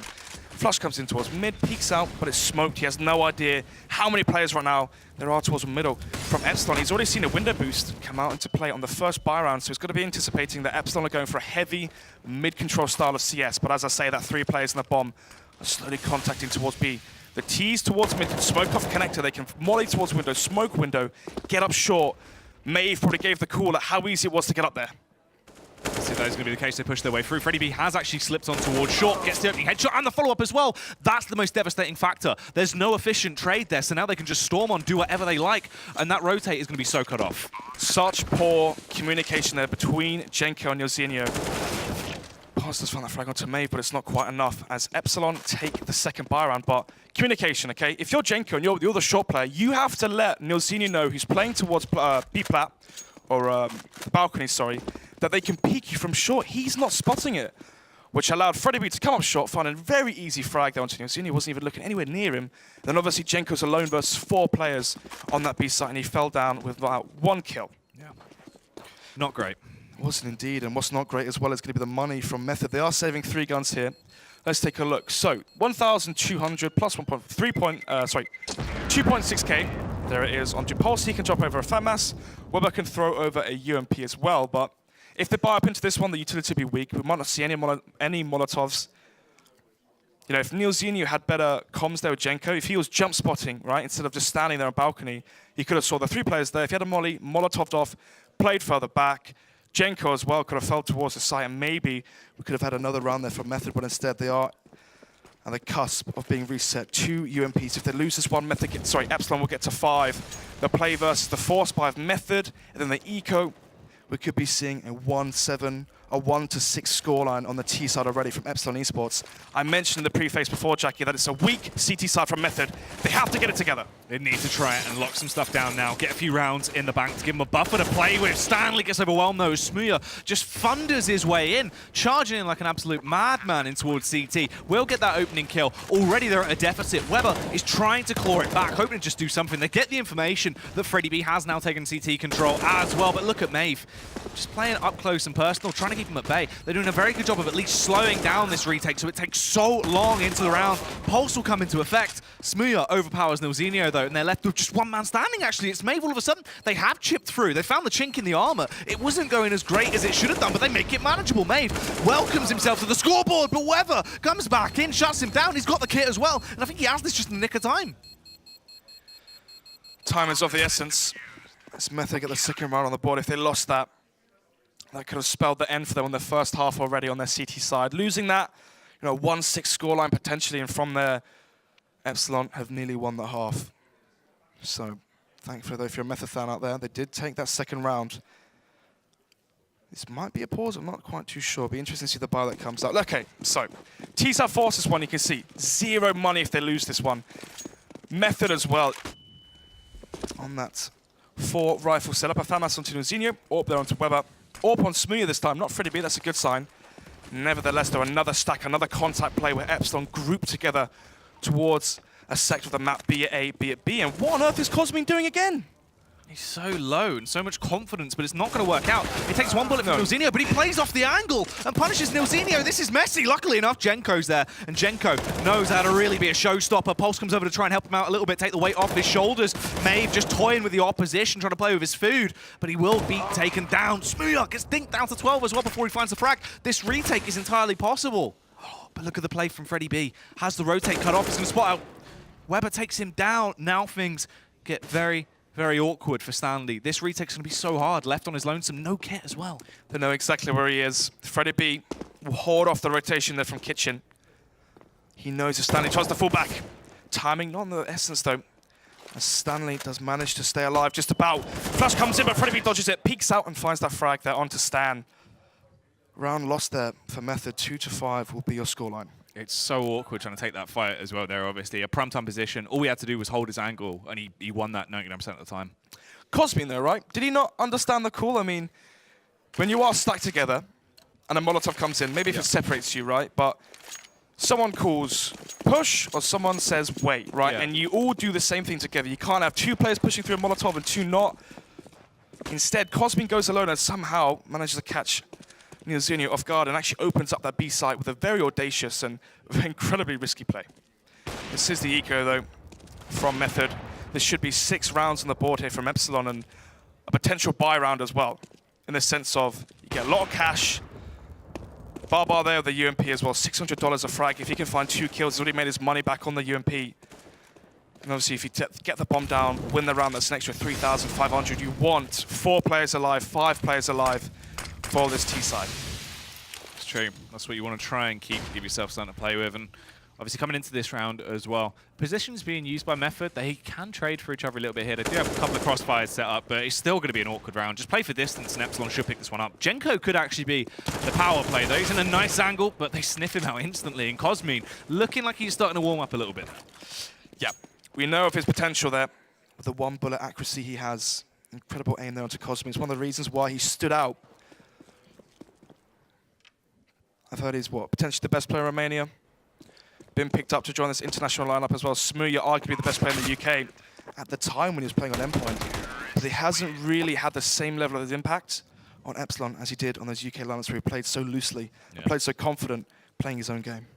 That's the thing, as soon as they've actually typed in a leash to him, Exactly. told him how to play more serious Counter-Strike, tried to slow it down, it's not working for him. It could just be overthinking, right? If you're Smooya, when you played on those UK lineups, you played so freely, completely off of initiative, and maybe now that he has to play a bit more disciplined, he has that leash in him, as you mentioned, maybe it's caused him to overthink and think before he acts. I'm not quite too sure, but hopefully he figures things out ASAP. Molotov comes in towards connected to stop any mid presence from the CT side, but that's a failed top mid smoke. Weber could maybe take advantage of it. Yeah, Weber just in position here with the Deagle. Absolutely filthy with a weapon at times. A lot of these players on Method are great in terms of their pistol skills. I mean, that transfers over to how dynamic they are as well when it comes to warping and just being very organic. Yeah, Neilzinho, Stanley is so good at that CZ. Weber as well, the Deagle, so strong with that. What's weird is this is another eco. So this is telling me Weber wants the AWP.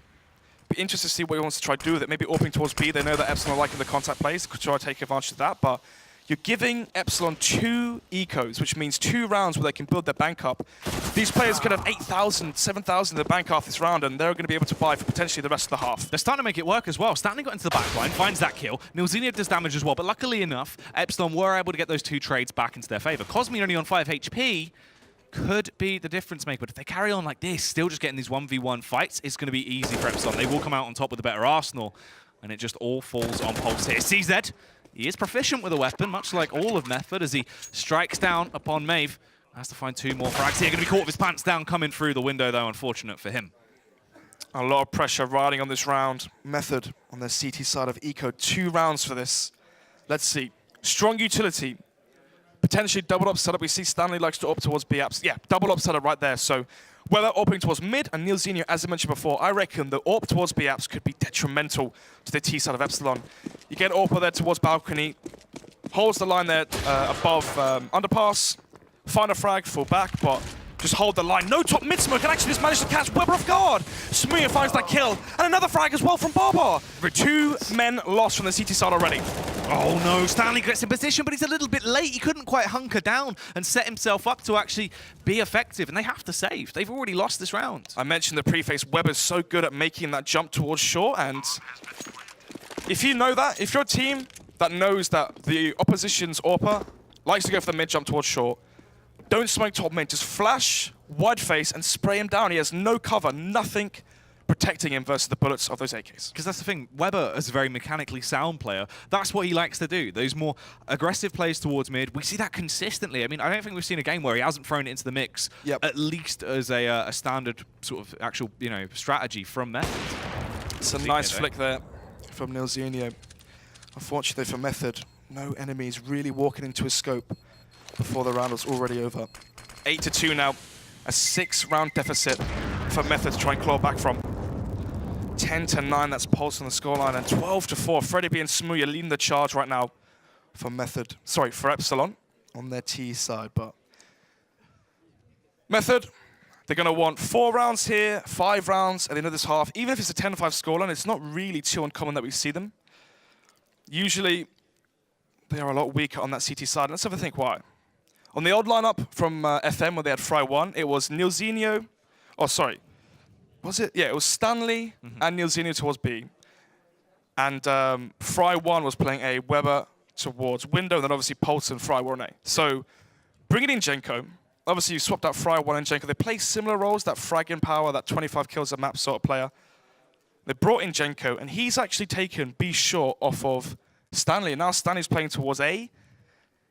Maybe he's not used to, he's uncomfortable in that role, playing towards that A site, being that player that isn't the anchor, right? Pulse is the anchor of the A site. Stanley from B Short, he's moved towards connector. We've seen weakness from that connector side. Just in the previous round when they came towards mid, they found the frag towards Weber.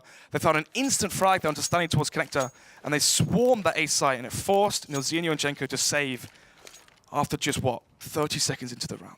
Things as well, touching on that. I mean, Mirage is sort of one of these maps as well that is another sort of defined home point of one of the Method players in Stanley. He always used to perform incredibly well on this map. I mean, when we saw him actually come into fruition ages ago, I think it was that all-4 lineup where obviously they were playing easy skins at the time. Yep. That was where he really set himself as like a staple on Mirage. That was years ago as well. Has about 5,700 hours in the game. Yeah. Used to spam play FLC all day, I remember that. Nowadays, I don't think he plays as many hours as he did once then. Ooh, that's a failed smoke there from number 6. Who's that? Barbar missing that smoke, and actually that might cause him just to not go. Barbar throwing the CT smoke as well. If there's an AWP, which there is, not having the CT smoke, that could have been detrimental. But luckily for them, though, Pulse here with the Deagle. Yes, he has good aim, but obviously trying to land a headshot with the Deagle versus an AWP is a very different affair. You can see him panicking off the back of that as well. Completely throws a spanner into the works. They now have to reposition. Talking about reposition, are they trying to reposition the CTs? Going for a double fake here. Throw an execute towards A, force a rotation, through the double execute, and you can see the bomb might try to go B Short. This might be a B split here. Nilzinho is on the AWP though. He's towards Short. If he stations in and hunkers down, he will be quite a critical factor to actually ward them off. Meanwhile, over at the barn at A, it is going to be Maeve, who dives his way over, trying to show off his acrobatic skills, but he gets the opening frags. Cosmin as well shuts down Stanley. Smooth towards B as well. If Nilzinho has the AWP and actually gets caught off guard, it's the battle of the AWPs towards the B site. Can he find the B site? Can he find the frag to Nilzinho and eventually get the B site? No, he can't, because Smooth does fall, but Cosmin in the meantime will find the frag to Pulse. Jenko the fast reply frag though. Jenko retaliating there is absolutely huge. This is still a round they have a chance in at this point. This retake's going to be hard though. Nilzinho can't risk it actually going through window like that. It would have been shut down immediately. They have a smoke, a Molotov, which has just been used towards ramp, but Barbar suspects the play. They know that they're towards CT. They have a smoke for the bomb. It's planted for connector. They have to anticipate the play towards jungle and connector here. He's going to get the smoke down so Jenko can try and jump on the bomb, covering with the AWP. 4 seconds remaining, will be taken down to all falls on towards Nilzinho. Peeks out, but time is of the essence. Have to just go for the stick now as they are rattling off shots, but it is not meant to be. They will unfortunately lose the round. 2-9. There was obviously the eco around the AWP of Nilzinho, so not really the worst round that they can lose. They did take 3 guns out of the hands of the T's, but the bomb was planted. That's an extra $800 plus the round-winning bonus. Once you get the bomb down, it's 3,500. So extra money in the bank right now for Epsilon. And so far, yeah. So look, 6,000 across the board. There's 3 more rounds to be played here. They can almost buy up into every single remaining round. So much pressure now on the CT side of Method. Stanley close to the smoke. Doesn't quite see the toe yet. Things as well, this is where those Method players excel. We see this constantly with Stanley and Pulse. They're always very effective at getting this opening frag on the ball, playing up close by the ramp smoke. It's going to be Nilzinho and co, though, to actually start things off with a little bit of a bang. Only 3 players remaining on the side of Epsilon, and they have to try and slow it down a little bit. Fast aggression from both sides, 1 minute 20, and already 3 players out of the server. Only 7 left. And a 1-man lead here for Method on their CT side. They need this round. They need to make this 9-6, 10-5 if they want a chance into the second round. If they lose this second pistol, it could all be over. Stanley needs to hold the line here. Stanley, 2 angles to watch though, so he has to back off and try and play more of a defensive style. And he gets overpowered because of this, but Pulse is in position, finds one, and the second as well. Pulse being the catalyst into the round. It all falls on towards Maeve. With 55 seconds left on the clock, he has to go and get the bomb. Miles to run. Unlikely he's going to do anything now. Remember though, the round loss bonus will be reset here for Method. Maeve, every single frag he finds will put someone to a UMP, put someone to a 5-7 CZ potentially. Even though this is looking unwinnable in a 1 versus 3, you can see they have kits, they have Molotov smokes. Economical damage could be the factor here that really comes back to favor Epsilon into round number 13. Maeve going to go and go for the window plate, as you said, just try and hunt them down, but Pulse, he's locked and loaded. No messing about as he finds a headshot back on towards Maeve here. 3 players alive, which means a potential 3 drops being possible. Obviously, only going to be needing to drop to 2 players. So full buy here from Method. They are at 3. Epsilon at 9. They can't afford the reset here to come in onto round 13. If they get reset here, Epsilon 10, Method are probably going to have to be forced to eco number round 14. Then on round 15 go for a buy, but at that point, it could be 11-4. Trying to take that early mid control, just thundering their way through. Seems like it is going to be that play towards the B bomb site, but Pulse in position close by connector here. That was a team flash as well that came from the A site. Pulse blind, Stefan's the frag onto Freddy Beast. Jenko now to hold towards shot, but Cosmine finds Nilzinho once again. Jenko playing underneath window here, close back. It is an angle where he can be so effective from, but you can see the paranoia. He knows that Maeve has short control, so his hand is forced. He couldn't do anything onto the T's that have now breached their way into the bomb site, and it gets worse and worse by the second. It all falls just on towards Stanley. Even though he's popping heads off, it's still going to be such a hard retake for the man. Molotov and 2 flashes, but he won't get a chance to even use them. Smoothie peeks out and slaps him down. Reset now for Method. They might have to eco this one, allow Epsilon to get to 11, and then go for the buy onto that 15th round, and yeah. 2,000 across the board. They got 1.4k in the bank. This round, they're going to have 1,900 into the next one. If you have about $2,000, you are going to have 3,900 into the next buy round, which is enough for an M4 and Kevlar, or a UMP and some light utility. Not really the best. But yeah, the fact they've gone for a quasi-buy as well. Why would you buy armor on 2 players? Why not just give this one up, play for 11-4, and have an extra Molotov flashbangs? You see Epsilon grouping together, doing the executes, hold them off with the utility. Stanley here. Always can be annoying when it sees that as he picks out and he goes for a double kill as well. This is huge for Stanley to kick this one off with an absolute bang. Keeping it going as well. The pistols coming out on top. They rip their way through everyone. They only take 1 casualty in the form of Jenko. Swift round there. 5 players alive as well. It's unfortunate that this is the last round. It's the dream when you win an eco. You have 2,000 in the bank. You win the round. You get an extra 3,000. You have 5,000 there. But unfortunately for them, at this late into the first half, it's not about money, it's about rounds. And Epsilon are 6 in the lead. Forced, though, onto an AK, sorry, 3 AKs, a UMP on Cosmine, and a Tech 9 there onto Maeve, the supported player for the Epsilon side. Method, though, Orb onto Weber and Nilzinho. Let's take a look at where those are at. They're going to be going for the bench boost towards B-Apps. We see Astralis pull this one out recently at the last major, I believe. Device, they're boosted up with Dupree towards that B site. And the other op onto Weber. Yeah, Weber, that is towards window. Going to be rotating that probably towards CT. You can go onto a ticket booth, you can hold ramp, and actually, you've already got Pulse there towards connector. But anyway, the execute comes in. This is a problem. Look, Stanley is alone on the A site. If the execute come in, he is isolated and alone. This is poor play here from Method. This is very awkward. Stanley, it relies quite heavily on him as well to just try it and stay in a good angle. Will peek out, actually gets the opening frag back on towards Barber. But look, they're forcing the CTs to play around this, block off all their lines of sight, but the CTs are bending. They're not actually breaking. They've adapted fairly efficiently. And the T's have to try and rotate off. They've gone for the around the world, getting themselves back out of connector, but the quick rotate comes in towards B. This puts an absolute spanner in the works. They have to slow it down now. 2 versus 4. Nilzinho with the AWP is low towards Kitchen. Freddy B here with the AK. His teammate Maeve just on a Tech 9 Molotov. They have a smoke and a flashbang. If they find the B site, they can smoke off Kitchen. Flash a teammate up short. Try and get that Tech 9 in towards CPL. There's a chance to win this, but there's so many factors that come into it. And Weber finds himself the second for the round with the AWP. That's the thing. He had to come through. Freddie B had to get into the back line, find that opening kill. Then there was a chance Maeve got on site if they peek together and overpower Jenko. Now, though, they could just play as a team. Meth would find the easy frag. They lock it down. It is going to be a 5-10 half.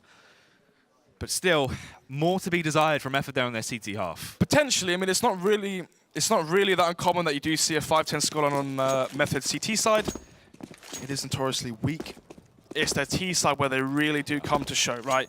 They need this pistol. I mean, what was it? Cobblestone, I believe it was a similar affair. Method were 10-5 up. They won that pistol. It was like 12-5, and eventually they managed to win that one in the end. So this second pistol could be very, very prevalent here. Here's one of the things as well that we look at, sort of that we touched on before with Method. No matter how well you perform on your first half, you need to keep it going, because if you break or slow down even slightly, Nilzinho and Co are going to adapt to that and try and bring it back into their favor instantly. Exactly that. I mean, Method on Cobblestone, they won both pistols, right? Epsilon winning the first pistol on their T side. Yeah. If they win both pistols here, and then obviously they secure the map, this goes 1-1, well, for the analysts, you could be saying, well, whichever team wins both pistols ends up taking the map, you know, fair level of play. Which does mean a lot of pressure rides on this pistol round now. 10-5. Method win this. Win versus the Force, win versus the Eco gets to the 8-10 scoreline. If they lose it, though, Epsilon They could be a 12-5 advantage, a 13-5 advantage. It simply isn't good enough. No, it needs to be more. They need to bring their A game. Let's see how it is going to go. Meth are going to jump straight into it here, Snods. Weber there towards short, but already 3 CTs here towards B. Is that a decoy, actually? No, yeah. I've misread it. There's no one on the B site. Instead, they're all packed towards short. Smooya, he's playing from short, though. He's going to try and do some damage. Peeks out, finds one frag, but he gets traded back into. Pulse goes for the double kill as well. Pulse doing a great job of staggering the retake that's coming out. Weber finds the kill towards Freddy B. Barber over 6 shot. Will trade it back instantly, though, as it is going to be a 2 versus 2 retake. Double smoke and a kit to play with. Jenko gets tagged up there through bench, but only for 9 damage. Low HP on both these CT players as Maeve does full. Barber on the 1 versus 2. Let's see if they can take it down. They just need to play together. Snods, flashbang goes out. Nilzinho baits him in. They know where he is. Peek at the same time. Easy as you like, and they will shut it down. Crucial pistol there, 1 for the T's. You can see Weber smiling, Jenko as well. Morale is high because if they lost that, that could have spelled the end for themselves. Finally, though, Jack, we have a game on our hands. Pistols going 1-1. Now it's all down to who wins the buy rounds, who is efficient versus the ecos, who can build up their bank and allow themselves to continuously buy and apply pressure versus their opposition. 4-round deficit here for Method as well, as it is a 10-6 scoreline. Once again, we see Pulse buying the Galil. It seems to be a common theme here where there's UMPs, there's MAC-10s in the mix, but Pulse always buys that. Galil, he is the structure to these anti-ecos. We actually see a lot of that with Method, interestingly enough. I don't know if it's cool from sort of Nilzinho trying to incorporate that, but they do prefer to have that range advantage rather than the additional cash bonus. That is true. Maeve here, tagged up to low HP. HE onto Barber, but Barber, obviously, I know he is towards that B site. No one really low on that Method side, and HE is only going to really do 50 damage maximum. So, Jenko, if you took another bullet, maybe from that P250, could have been a chance. They are getting themselves in position, but underpass control is being taken. You can see how slow Method are approaching this. Want Epsilon to burn through any utility, any edge they have into the round. They have to angle a couple with Smooya as well. So they should find it, but Pulse actually lets it go, stops focusing towards it. No one looking at window. Smooya's able to peek because the smoke bloomed a little bit late. Now funneling through connector. It's an absolute choke point where they should be overwhelmed. Smooya close by for the response frags as well, but luckily enough, they begin to get the momentum back in that T-side favor. They lock it down now as they flood their way over the site. Freddy B, Deagle in hand. Can't quite connect the shots though, Snod. Struggling a little bit. Oh, but he lands a juicy one straight into the cranium of Nilzinho. Blows him out the server there, as it is going to be a 2 versus 2 retake, but nothing to aid them. They have Kevlar, but they haven't able to pick up any of the T-side weaponry. Just a Deagle down to Freddy B. Cosmin as well, the P250 Kevlar. Orb shot whiff there. Was that an op? No, it's actually the Galil. Yeah. Cosmin, though, catches Weber off guard in a 2 versus 1, but the bomb might be too far ticked here, Jack. It's true. It's a good plant as well for Stanley. If he gets his first frag on towards Freddy B, he can stay alive so easily. Freddy's going to have to push into him. They need to jump on the bomb now, but Freddy lands the shot! Has he got it? No. He doesn't have the kit. It's fine, though. They've got the weaponry, right? The money is going to be low. Method, 0 players staying alive. They're going to get 3.5k into the bank. Let's see what that money looks like. Yeah. Pulse was at 150. Now it's at 3,600, so that's going to be no AK into this round. 0 players alive. Their money is low. Epsilon could go for the counter force by here. They've salvaged 2 rifles. They can maybe force up some Thanasis, some UMPs, and try battle versus the Galil potential MAC-10 buy. That's the thing. One Galil on Cosmin. You just had the Scav and JK as well on Freddy B. Are they going to go around this, though? Then again, though, why really take the risks? You're 3 rounds ahead. If you're to force this one and lose it, you could be seeing a 9-10, 10-10 scoreline. You might as well just let these guys have it. You have the 2 rifles. Try and find 2 or 3 kills. Don't allow Method's bank to build too far. But nevertheless, though, round number 18. 7-10 in favor of Epsilon. Weber here towards B.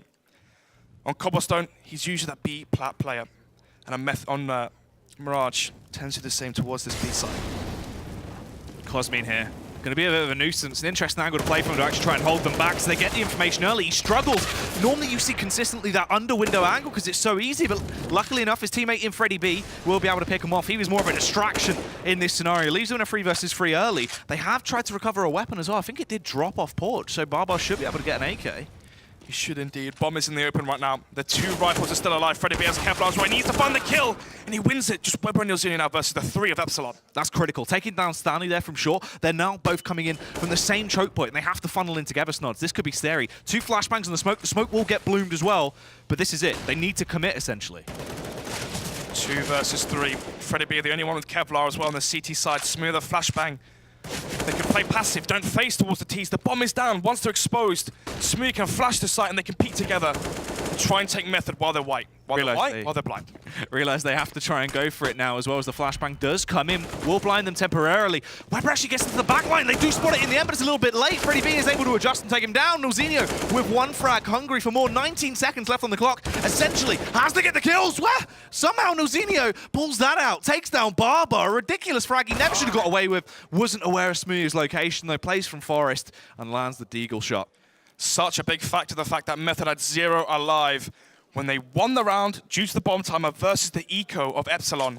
The fact they win the second round with the 2 rifles, the money just isn't there, Jack. They are broke, skint, and they're going to be forced to use all of what they have left into this buy. 5 Tech-9s across the board, no UMPs, light utility as well.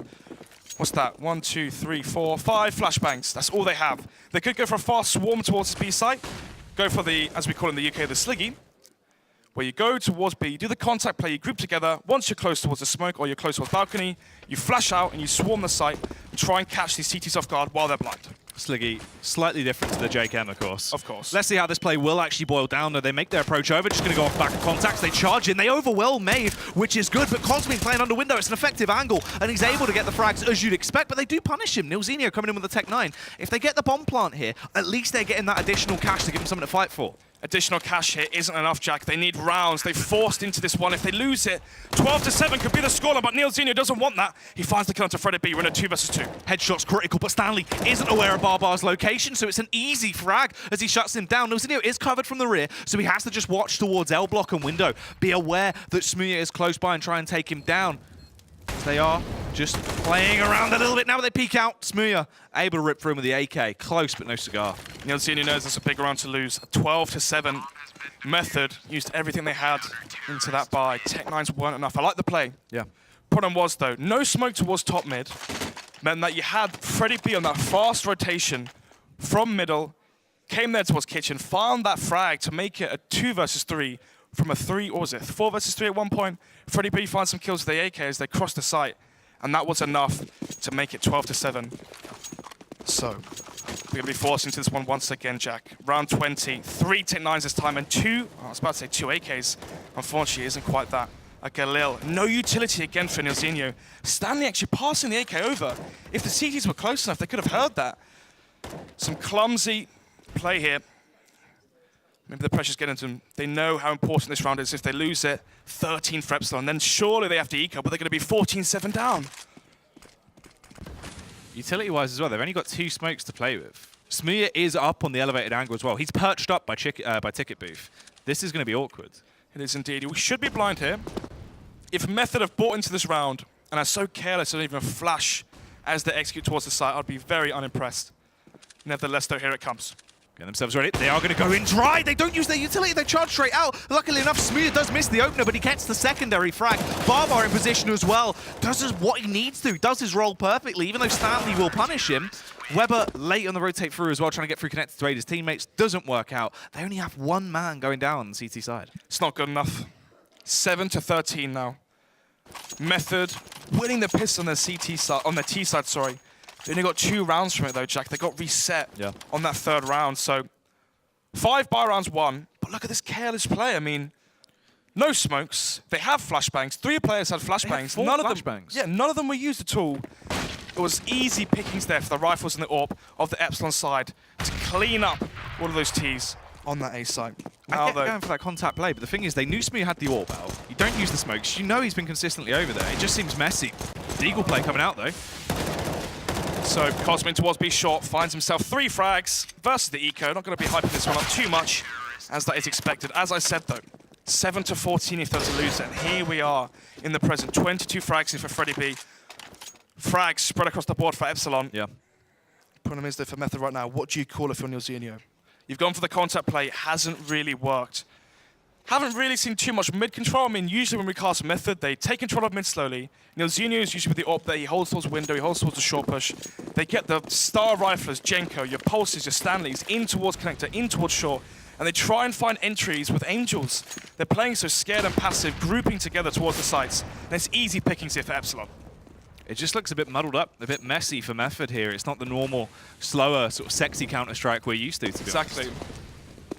So, Cracks beginning to show. Epsilon taking advantage of every single moment of it. Jenko dies from top mid, just faces before the smoke has bloomed towards short. Is that miscommunication? As someone just said, I'm smoke short, I've smoked short, but he hasn't taken into account the fact that the smoke has time to land. Maybe peeking before it bloomed, as you said. Exactly. Could be the only real reason that has actually occurred. Pulse does fire back. Barbar is going to fall, as they are left in a 4 versus 4. This is going to favor the T's a little bit here. You can see the map control coming through, but look at this in the backline, actually. Freddie B. Smooya as well. Another frag for himself. He does take down Stanley. I mentioned that they need to get in towards connector and find entries towards the sites, but you can see how far up push Stanley was. There was no trade frag there onto Smooya, and Maeve now towards underpass. Doesn't get the frag, and this could potentially open up the B side for Method, but look how slow they are to react.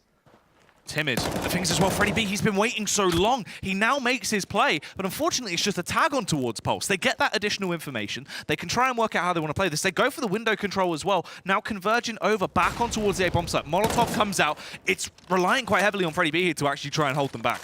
A little bit of utility comes out. He peeks through. Nilzinho seemed confused of his location. Pulse going to push on as well. Clears on the dock with a pre-fire, but Freddie B somehow does the unthinkable. Weber gets one, gets two. Hungry for the third as well. Flashbang goes out, but it's going to be Smooya. 10 seconds. It needs to be now or never. Can still get the plant down, but he has to commit right now. Bomb being planted. Smooya in the 1 versus 1. Does he know that Weber's low HP? He does. He pulls out the sidearm and lands the headshot through the box. Weber makes the right play. He's going for the headshot angle. He knows his low HP. He only wants to show his head. Yeah. But Smooya too precise there with the trigger. 15-7 match point here for Epsilon. Epsilon looking kind of sloppy in some of these rounds, looking like the small cracks are starting to show, but it just seems that there's not enough of a buffer. Method can't quite get themselves back into their prime form, and it's just not working out when it comes down to those crunch situations. Yeah, really isn't good enough right now from the T side of Method. No display of skill, no display of cohesion as well. You saw how fast Stanley was in front of Nilzinho and his teammates towards connector. No trade frag there, found onto Smooya towards CT. And Smooya was able just to pick players off one by one. And already, the same something again into this potential final round as Freddie B finds the frag onto Pulse. 5 versus 4, 1 minute 35 on the clock, Jack, as we are in round 23. Smooya, he's going to kick it off with a bit of a bang, takes down Weber. We also see the Pulse has fallen as well. Already only 3 players on the side of Method. It's looking a little bit messy. This could be the penultimate round where Epsilon shut it down. Nilzinho potentially could have got that frag and started to be the resurgence, but him losing out that duel really kind of sets the stage for how this one is going to go. Stanley will connect the headshot, but he's so low off the back of being tagged early from connector. Even if he finds the frag on towards Maeve, it seems unmanageable. But Jenko's done a little bit of damage before he will fall back down. Bomb dropped towards short. Freddie B and Barbar now. Barbar picking up the AWP. Even if Stanley didn't get killed there, obviously having the AWP on the A side, able to lock down that short position, wasn't really too much he could do there after Jenko lost the bomb towards B short. 1-1. Fairly one-sided affair both maps. Epsilon taking Mirage very comfortably, and the same goes for Method on Cobblestone. This is now the second 1-1 we've seen for Epsilon. The first, Yep. of course, up against Reason Gaming last week. So it's interesting to see. Potentially, they are looking shaky. It's looking like they haven't really been able to buff all the issues out. I'm just really disappointed in the T side shown from Method. Oh, yeah. They had 5 rounds on the CT side. They won the pistol. They lost versus that, well, not full eco. Obviously, they had 2 picked up rifles, but you lost all of your T side players. All 5 players died. On that second round, I believe, after the pistol, that meant they had no money after they lost the eco, and they were broke. And from that as well, I mean, the T side from Method, they had no presence towards mid. What I'm used to seeing is they go from mid, late mid, they smoke off all these choke points, right? Smoke off window, Yeah. smoke off towards the top of connector. They get into those positions where you can find kills. I mean, did we really see, apart from one round where Stanley got picked off by Smooya, apart from that, we didn't really see anyone going for this 1 versus 1 duels to trying to open up sites across the board.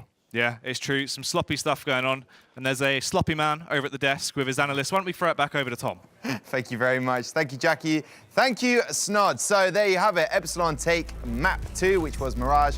We will have all the thoughts from Thorin and SEO when we come back. Plus, we'll be hearing from some of the key players. See you in a moment.